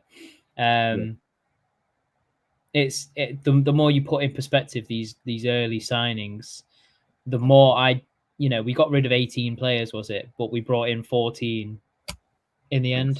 Because I don't think we're signing anyone in the next 30 minutes. But so we've lost 4 players overall. We've got a net loss of 4 players, and I don't know, those original 6, 7, 8 signings up until Liam Kelly, if I'm not mistaken, because there was a surge, wasn't there? There was Clark Harris, Rafferty, Raggett, Powell, McWilliams, Kelly. All in May, basically. Well, all in the space of like 3 days, it felt like. And those signings felt good, but that they were sort of, breathing out, making the squad bigger with what we already had. Good players to bring in, but not quite first team. I don't know. Maybe that's me being really optimistic when we brought them in. But Liam Kelly, I did not think was first team, and purely based on his age and how often he played for Coventry. Yeah. Rafferty and Raggett, I thought would be first team. Powell, I didn't. McWilliams, I didn't. But it's gotten to a point now where they all are, and it's almost felt like maybe that wasn't the plan. And you can and ah about this for weeks, because, like we've stated for the last hour and 28 minutes, we've got no clue what's going on inside that club. And we've got no clue who's signing who. But in a case of fine tuning, I think we brought in players to flesh out the squad, did that, and then sort of stuck with it and thought, well, they're decent League One players. We'll get a tune out of them somehow, with no real plan as to how, why, or any real direction behind it. So, yeah, I think we were never going to fine tune this squad, and I think it's proven itself now in that we've just got depth in areas. We've not really got players that are going to play a system or play a tactic. Wilkes looks good for what we've brought him in for. What he offers the squad, I don't know. He looks quick and skillful and all of the above. But in regards to bringing him in and putting him in a system, I don't know what he does. With Ogbenny, he was a energetic, pacey winger, good for counters, good for pressing. But with these players that he's brought in, they just seem like good players. Clark Harris isn't a presser. Nombe's a presser. Powell's a technical player, but then McWilliams isn't. And then it's, I don't know, it's just, the recruitment's very messy. It just seems like just a lot of players that were available. Good and available, yeah. Available. Yeah. I don't know. I'd love to sit down with Evans and ask him about his recruitment, because, like, like I said, at no given point when we signed all these players was I ever thinking that's not a good signing. I always thought it was, but I think it's because we lost so many players. We needed to flesh out the squad somehow, and these were all decent League One players. And then it gets to a point now where it tailed off, didn't it, after the Jack Holmes signing, which was what felt like early July, might have been later. I think we're end of July signed. Well, I mean, yeah, Wilkes in August, and that's it. Yeah, and it just hasn't materialized how anyone expected it to be. But like we said before, it's been 3 weeks of we need a 10, and Sidey Peck. Oh, is it Sidey? I don't know. I went Sidey, but I kept saying Sydney in my head, and that worked better for me. So, but yeah, Peck. It was just weeks of Peck, and he looked like a great player, and then it's not materialized, and it's like, oh well, what do we do now? We had 7 other. In every interview, we had 7 other players that we were looking at if that didn't materialize, and now it's not materialized. Lo and behold, we've got no one. I don't know. It's all a load of baloney. Baloney works. Chris Anderson says, our transfer business has been like a novice on Football Manager, which it absolutely has. Sidey Peck. Okay. We don't know. We don't know. Someone put it in the comments. Yeah. But that could be Siddy. No, SYDIE could be Siddy. Have you ever heard somebody Siddy? I've been going Sidey, but we could be wrong. I think it's Sidey. Well, we'll never know because he never plays for us. So correct. Absolutely correct. Something that's hurt that I was also hurt as been Joe Powell. I is one of the players I've been impressed with, but his set pieces have been nowhere near the levels. Siddy. They've been really, really poor so far, and that hurts the Steve Evans team. If your set pieces aren't on point, Steve Evans' team is going to struggle. That's one of the strengths of their teams, which may or may not work out in the end. But the time will tell on that one. We can't. There's no point speculating on that one. We have to wait to see. Before we go any further, I just want to ask everybody who is watching on YouTube, can you please make sure first of all you've subscribed and give it a like, give it a thumbs up. If you're watching on Twitter, there's like literally hundreds of you watching on Twitter. Make sure you follow us because it's probably night. Why would you not? It's literally always like this. And if you haven't done already, go over and subscribe on YouTube so you don't miss out on things like the Scout Report, which has been out today with Cossie.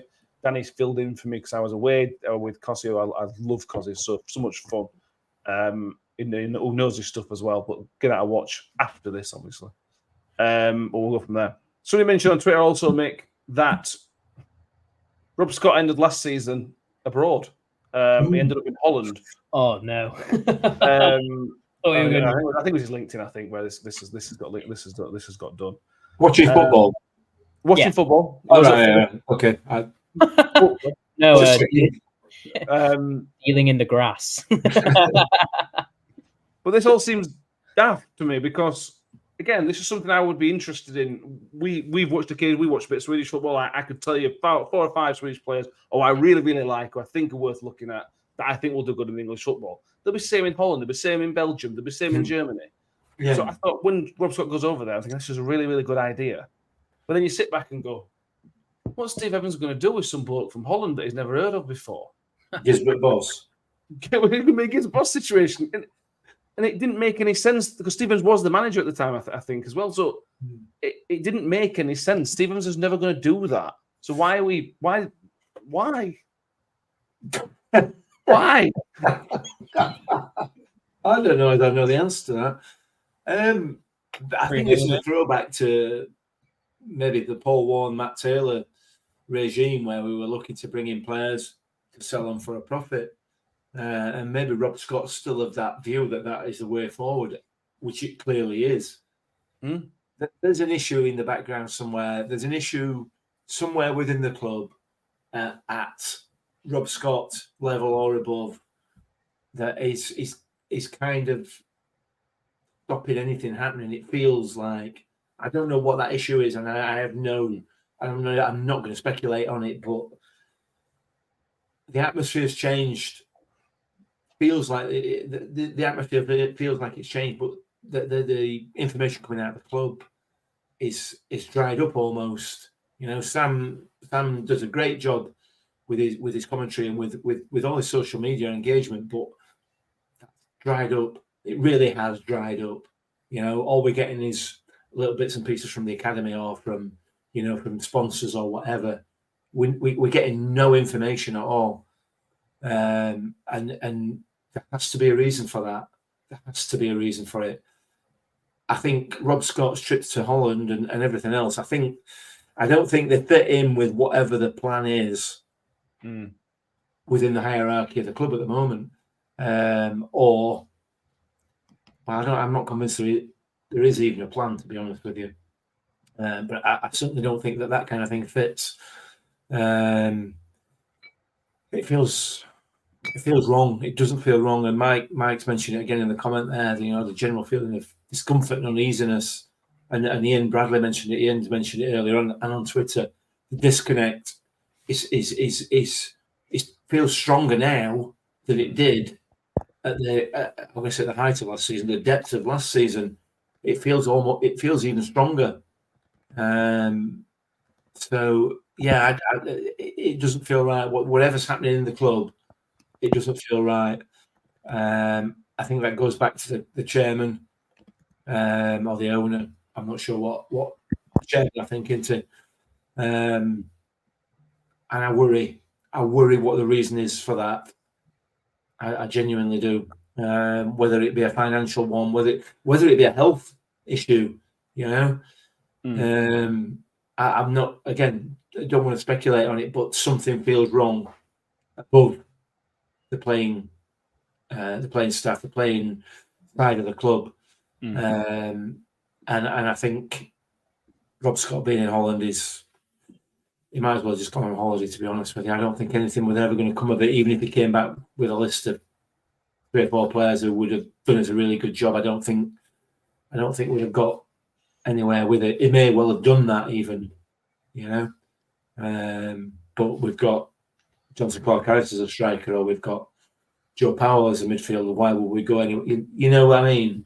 Yeah. I don't know. I think he's peeing in the wind at the moment. Is Rob Scott until something somewhere changes, whether it be above him or below him. But I think probably, arguably, it needs to be above him or both. Actually, above him and below him. Bring up Paul says it feels like Rob Scott has been ignored, and we've gone back to the revolving door policy. Rob Scott's coming for a bit of a reasonable amount of criticism, to be honest with you, Tom. And as director of football recruitment, when your recruitment's bad, that's completely understandable. But where is it? What's the? I'm going to ask you a question you can't answer. Yeah. But what's the difference? Because obviously we talk about Chirag Bennett going for £8 million this week to Ipswich.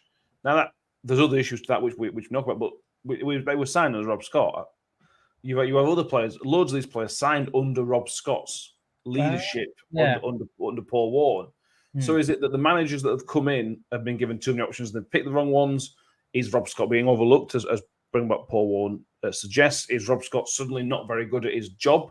Was he rubbish at his job to start with, and Paul Warren papered over the cracks? It just seems quite strange that it's such a difference now. No, I mean, you're right. I can't answer that.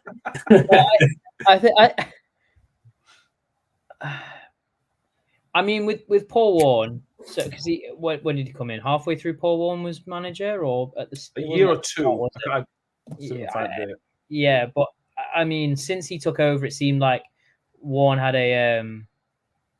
a fit of player, wasn't it? And it was energetic, able.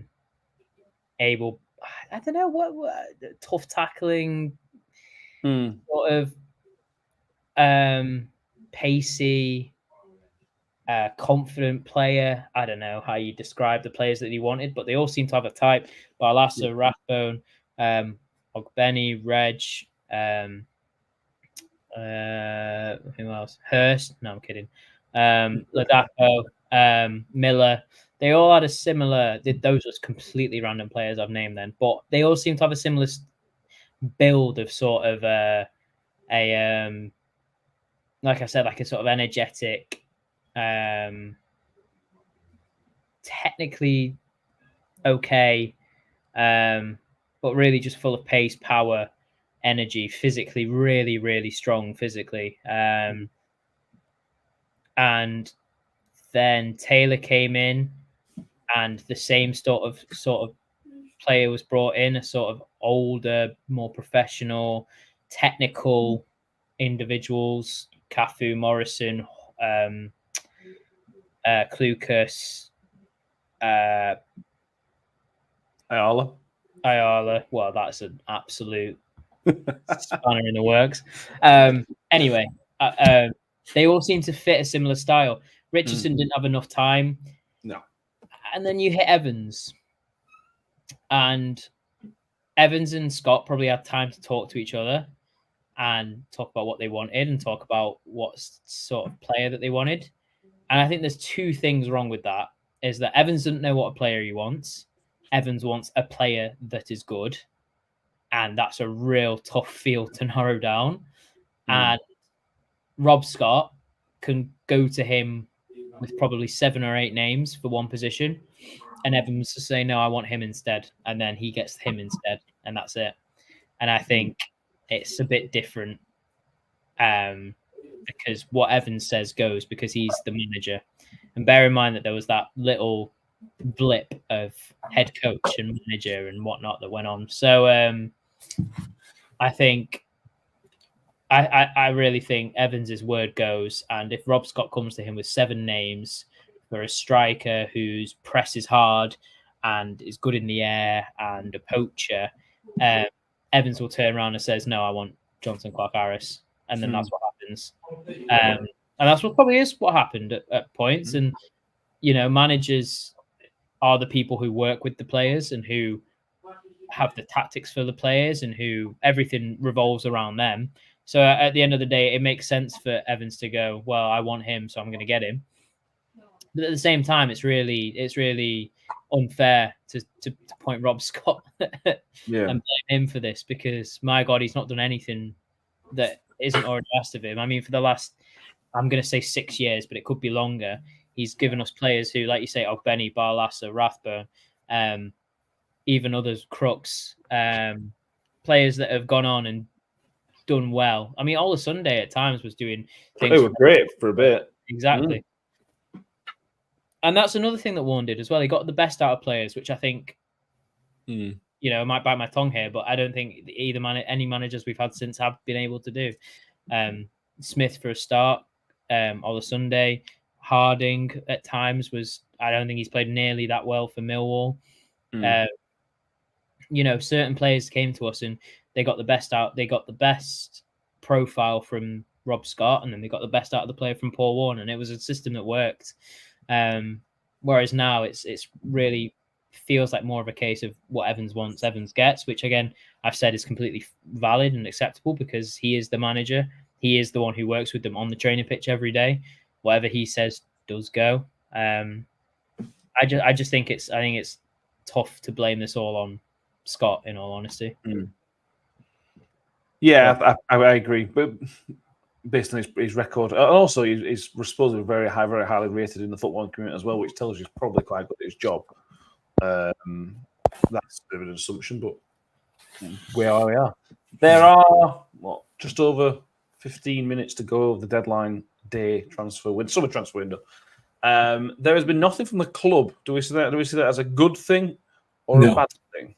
Well, good in terms of there's going to be a transfer announcement.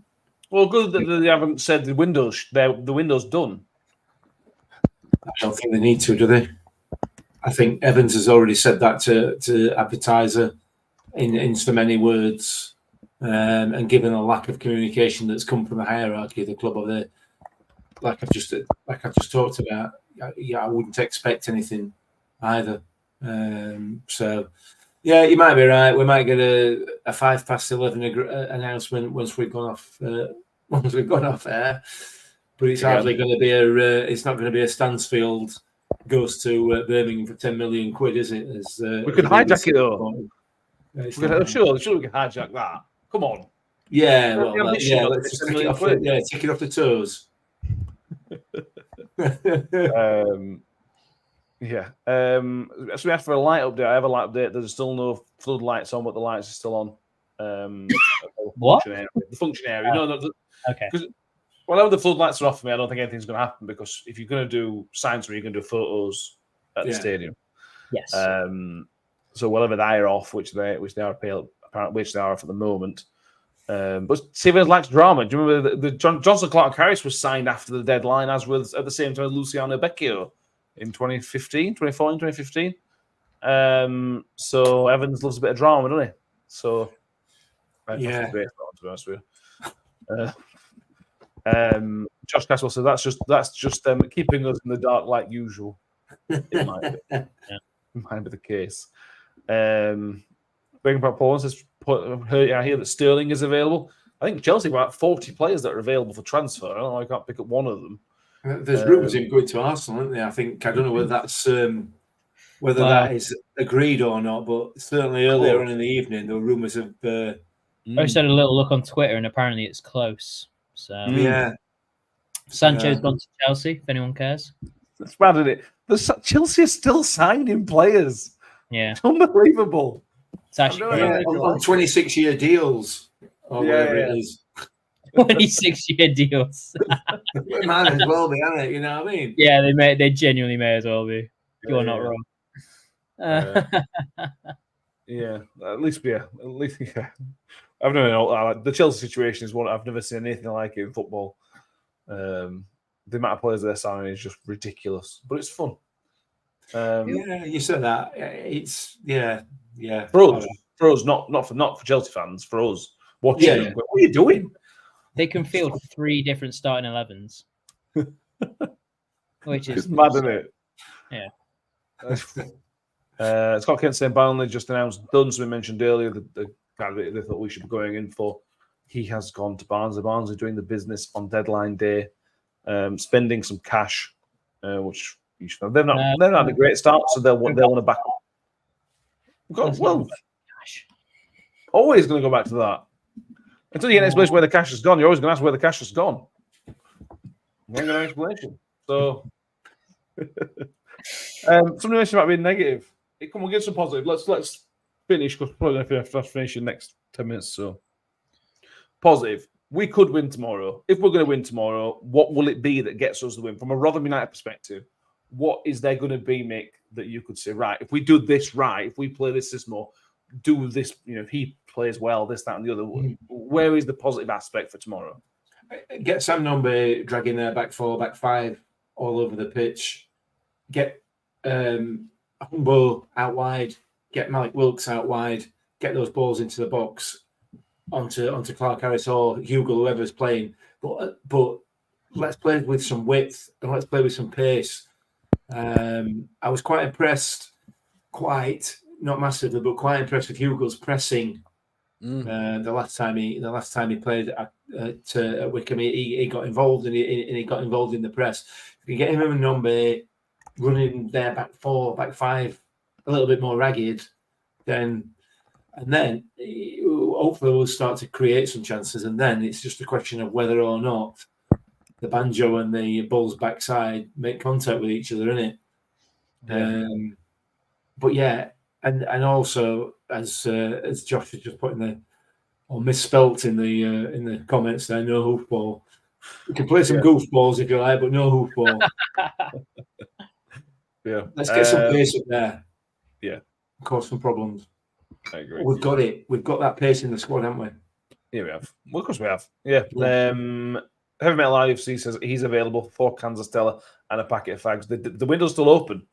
Yeah. Do not turn your phone off, Heavy Metal. Keep your phone on. The phone might ring at any time. Can we make that a new thing, by the way? Whenever we play hoofball, we call it goofball.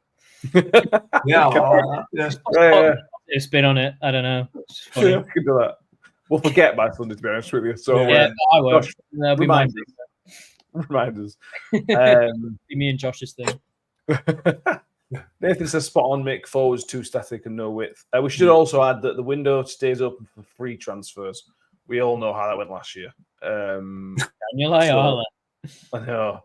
So I'm praying that we don't have to dip in. The third choice keeper, I think, is a sensible thing. What Edmund said was really sensible. So the emergency window is open if you get some situations. So there's a real logic to not. Obviously, they would have liked the kid that they offered a contract to, but there is logic to what Steve Evans said about that. And I agree with it, which hasn't happened yet so much this season.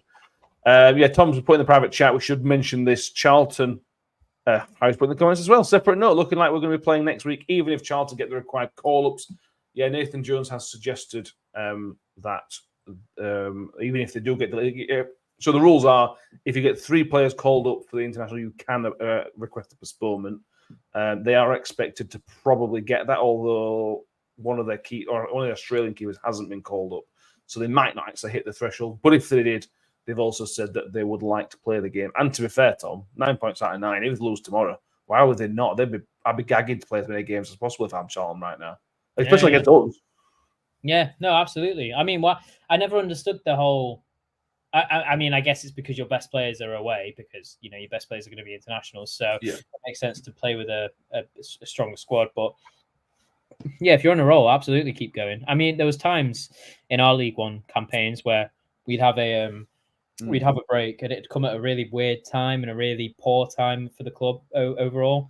And I never understood it really. But honestly, who are the players that Charlton had called up? Because I had a look at that Jamaica squad when we tweeted it out, but I couldn't make out any of their... I mean, maybe I don't... I miscounted. There was only one. One of the players, his transfer market still has them as a Charlton player, but when I looked at it, I don't think he is. It's Corey Anderson. Is it Corey Anderson? I'm not sure. I'm not a Charlton expert, but it's gone off my... I've lost it now. But yeah, I think they had one. Certainly, one is in there. Another one is Charlton's transfer market has it as a Charlton player, but on another website it says it's not a Charlton player. I can't remember what his name is now. So it's at least one that's been called up now. One of the keepers was in the Australia squad in the summer, has not been called up this time. I think there's Sierra Leone and the Ugandan who have again played in the summer international window, which could get called up again. Yeah, well, either way, I think international breaks are scams anyway, so it's good that we're still playing. I mean, it's not like... I mean, obviously... I mean, we can talk about England, but I'm not going to be watching that England squad because it looks like a real experimental squad, so to say. So I'd rather be watching us, whether or not it's as bad as we all expect it to be. I'd rather be watching us play. So yeah, I mean that's a you know what? Take one positive of tonight, and is that we're playing next week. There is another one coming out of that Charlton game as well, though, isn't there? There's another potential positive coming out of that game. Not a footballing one, obviously. Oh no, never. I mean, Steve Evans and Nathan Jones on the same touchline together. They're going to need bouncers, aren't they? They're going to need a bouncer in between technical areas. I mean, a literal bouncer. I don't mean Steve Evans. I mean a literal fighty bouncer. Because they are two personalities that I suspect might clash. Really? Yeah, I don't know. I don't know what. I can't put my finger on why I think that, but I think they weirdly respect each other. Yeah, but in the heat of the moment. Oh, I think in the heat of the moment it'll be even more. I think they'll be hugging. When is it? Is it someone falls on Ericsson? Is it like Brandon Williams or something? And goes to punch him and then realizes it's him and gives him a hug. I think Steve Evans will go to absolutely give him an earful and then realize it's Nathan Jones and go, hey. Never mind. So he knows right back. Yeah. On a more, they should have sorted out this Charlton thing already, by the way. This game's next Saturday. We should already know whether this game's on or off by now. It's really poor that this hasn't been confirmed either way. I know Charlton is saying that they might not, but they could still call it off, Charlton. It should be locked in already for me. I don't think that's great. But what are you going to do? What are you going to do? Where are we? 7 minutes? 5 minutes? Can I ask you a quick controversial question? We've got 5 minutes to kill. Mick's leaving at bang on 11 though, so he's just going to leave. But go on.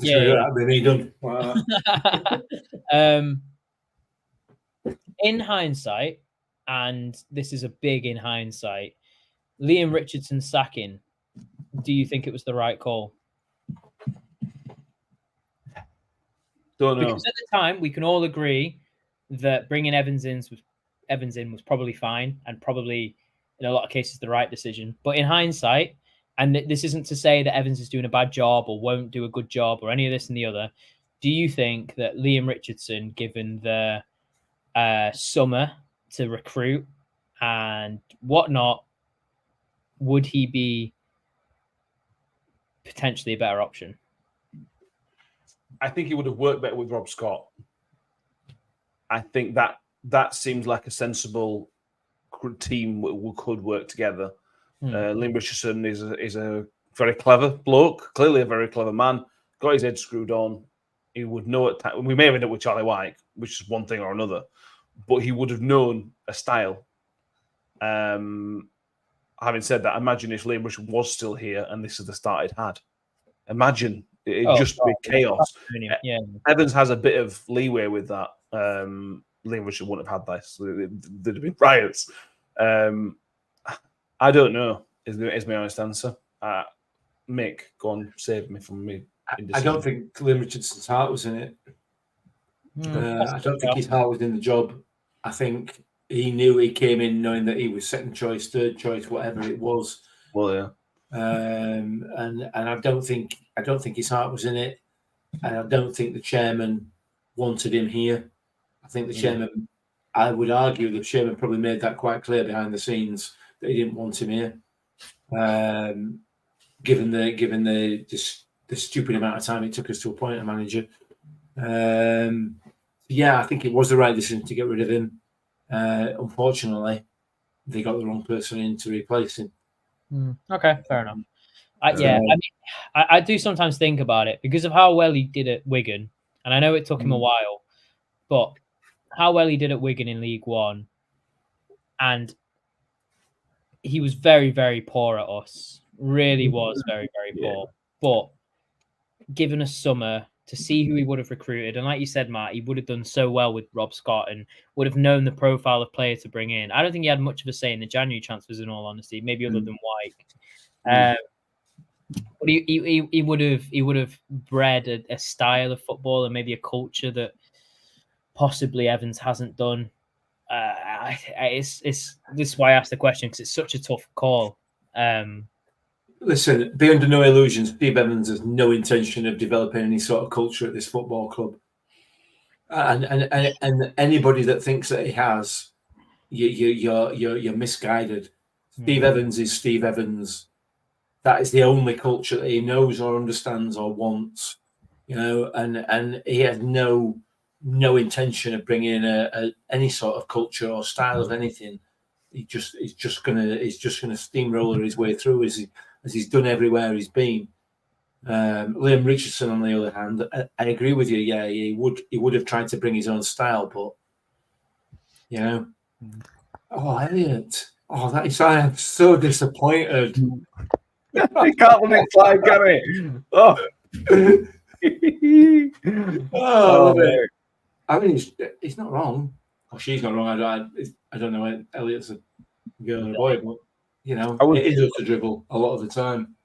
Oh, by the way, and again, this is something we could have talked about afterwards. I was listening to you last night on the Gab Sutton thing, and I was on holiday with my sister. I was watching it with my sister, and she couldn't see the screen. What? Who are you listening to there? It's me.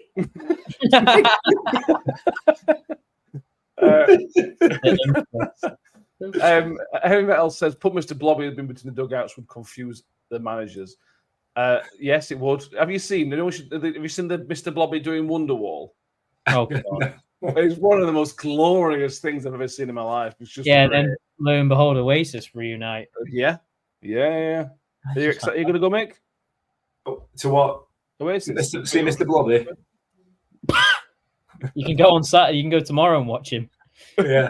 Oh God, here we go. Deadline. It's gone. And still no word. Interesting. That was really anticlimactic. We've just done 2 hours of literally nothing. 2 hours of absolute drivel. Please like and subscribe. Please. I need to eat. Paul Davis saying, all quiet, on deadline day, as signing 15 fails to materialise. Well, I hope everyone's had fun. Absolutely. The rabbit hole has been discovered. Goofball has materialised in the comments. Goofball back. Here, sorry. I don't know what else to say, to be honest with you. I won't do something. You can take your ties off now. Season's over. No, we've still got till 11:30. So we are going to do it. Down. Shall we run through the schedule for the next week, and then we'll come back to this? We're thinking about doing. It's a children's show. Get that little button done up. Family friendly. So in terms of our schedule, New York Talk, instant reaction will be up Saturday afternoon. We'll have back Sunday evening for the standard review. We want to do the fans show, the fans phoning show. We want to do that again. We're going to try and do that Tuesday. If the channel game's on, we're going to do the fans show on Tuesday. If your chance to come on here, give us your show. We had a couple of people come on last time. The guys that come on were brilliant. If you want to come on next time, that's Tuesday evening, 8 o'clock. We're going to be live on that one. You don't need to do anything. We'll put the link out there and you can join in. Elliot, if you want to tell Mick out, if you want to be a bit more. Join in, Elliot. Tuesday night. More Mick. Then you can talk to us about that. Then there was standard preview show sort of going forward from there. But we like the fan show. I really enjoyed doing it. And I think having seen social media, especially over the last couple of weeks, I think hearing from more fans is very important. Because it's all right us talking to them, and we have a great laugh on here, and we have a great private chat. And I think obviously there's over 800 people watching us on Twitter and YouTube. I think it's important to not just listen to us, not just our opinions. So that's why I wanted to bring in the fan show. So if you want to be on that, Josh Caswell says, "Don't think it's too smart for you to join." Come on, Josh, talk to us. Let us know what you think. Don't just let Mick rant for you. You are able to rant yourself. So again, Tuesday evening, watch out for the links and stuff. We'll do an hour or so like we did last time. There was something else I was going to mention, but it's completely gone. Do we want to give a transfer window? Let's rate the transfer window. Last question in the comments before we finish. Transfer window. Rate the transfer window out of 10. Oh God. Now again, I'm going to do my best Ben impression and say, well, we don't know yet because the season hasn't gone past that. Yes, Ben, I know that. But based on what you've seen so far and the signs you've seen and what you expect from them, out of 10, Mick, how would you rate the 14 signings that have come in? And I suppose the one we've kept as well, because that's part of your window as well. Keeping yeah. I can't go from what we've seen of the performances as a whole as a team. I wouldn't go any more than a 5 at the absolute outside, probably a 4.5. I think I agree. It's difficult to go over 5 at the minute based on what we've seen. I've not seen enough from the new signs to suggest that you maybe 1 or 2 of them you're getting a little bit excited about. Yeah, absolutely. But that's Harsh and Raggett and Raffet because they've been injured. They played. You've got to take them out of that equation. Yeah. But yeah, Tom. I'd give it a 5. I'd give it a bang average. I think it started off 8. Honestly, 7 or 8 it started off as, and then it really post the transfer window actually opening. It's about. I just think there's so many players in there that are still iffy that it can't go past a 5. Like you say, we've still yet to really see Rafferty and Raggett, but from the others I've seen, I've not been entirely convinced that they're any good, really. That they're going to compete at the top end of League One championship level, and that's the expectation of the club now, right? Is the top end of League One, bottom of the championship. So that's what we're basing the players on. On paper, they look like good players, but we should have been looking at the players that Wrexham and Birmingham have been looking at, and the sort of loans that lower league championship have been looking at. I don't think I'm wrong in saying that as a ambition for a club of our yo-yo stature to go back up. I think 5, but yet to be seen, as Ben would say. Have you seen? John put in the comments, £12 million Birmingham are spending on one player. No, they haven't. Have they actually bought him? Rob Dorsett from Sky Sports reporting that hopefully it's been completed for in excess of £12 million in League One. No, Tom Brady spent his entire bunch on Birmingham, hasn't he? That's crazy. That is honestly one of the craziest things I've seen in this league. They've overpaid. Have they? And Yeah. I mean this. No, and I mean Jay Stansfield, an England under-21 international, who Yeah. scored 15 goals at championship level last season. 10 million is not. No, Jay- you're right. You're right. Jaden Philogene. Yeah, Jaden Philogene went for about what? Back to Villa, 18 million, isn't it? 15-ish, something like that.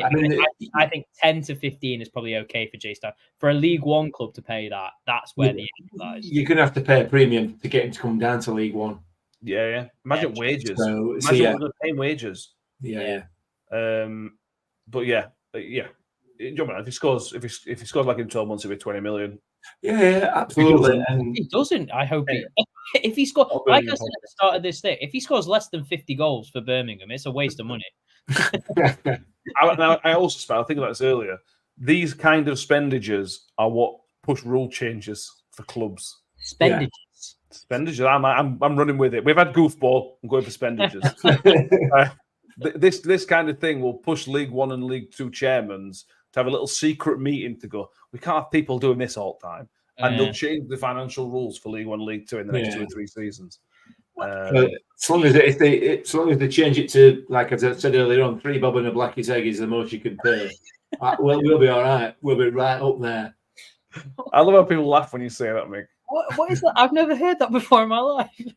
I'll be honest with you, Tom. The first time he said that, we weren't recording live, and I stopped the recording to make sure it was appropriate.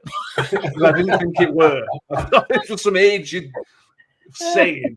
It's an age thing, mate. It's an age thing. Oh, it's good. I like but it is. It's okay. It's all right. Mick's not get cancelled for that. It's fine. Anyway, on the transfer winner, Josh Castle says 0. Harry says 5. Gumbo 4, as does James Dyer. Bring back poor ones. Give me a 3. Chris Ibbotson, similar to Tom, says started as a 7, quickly dropped to a 3, he says. Nathan Clark says 3. Gumbo says below average. Lots of 3s and 2s.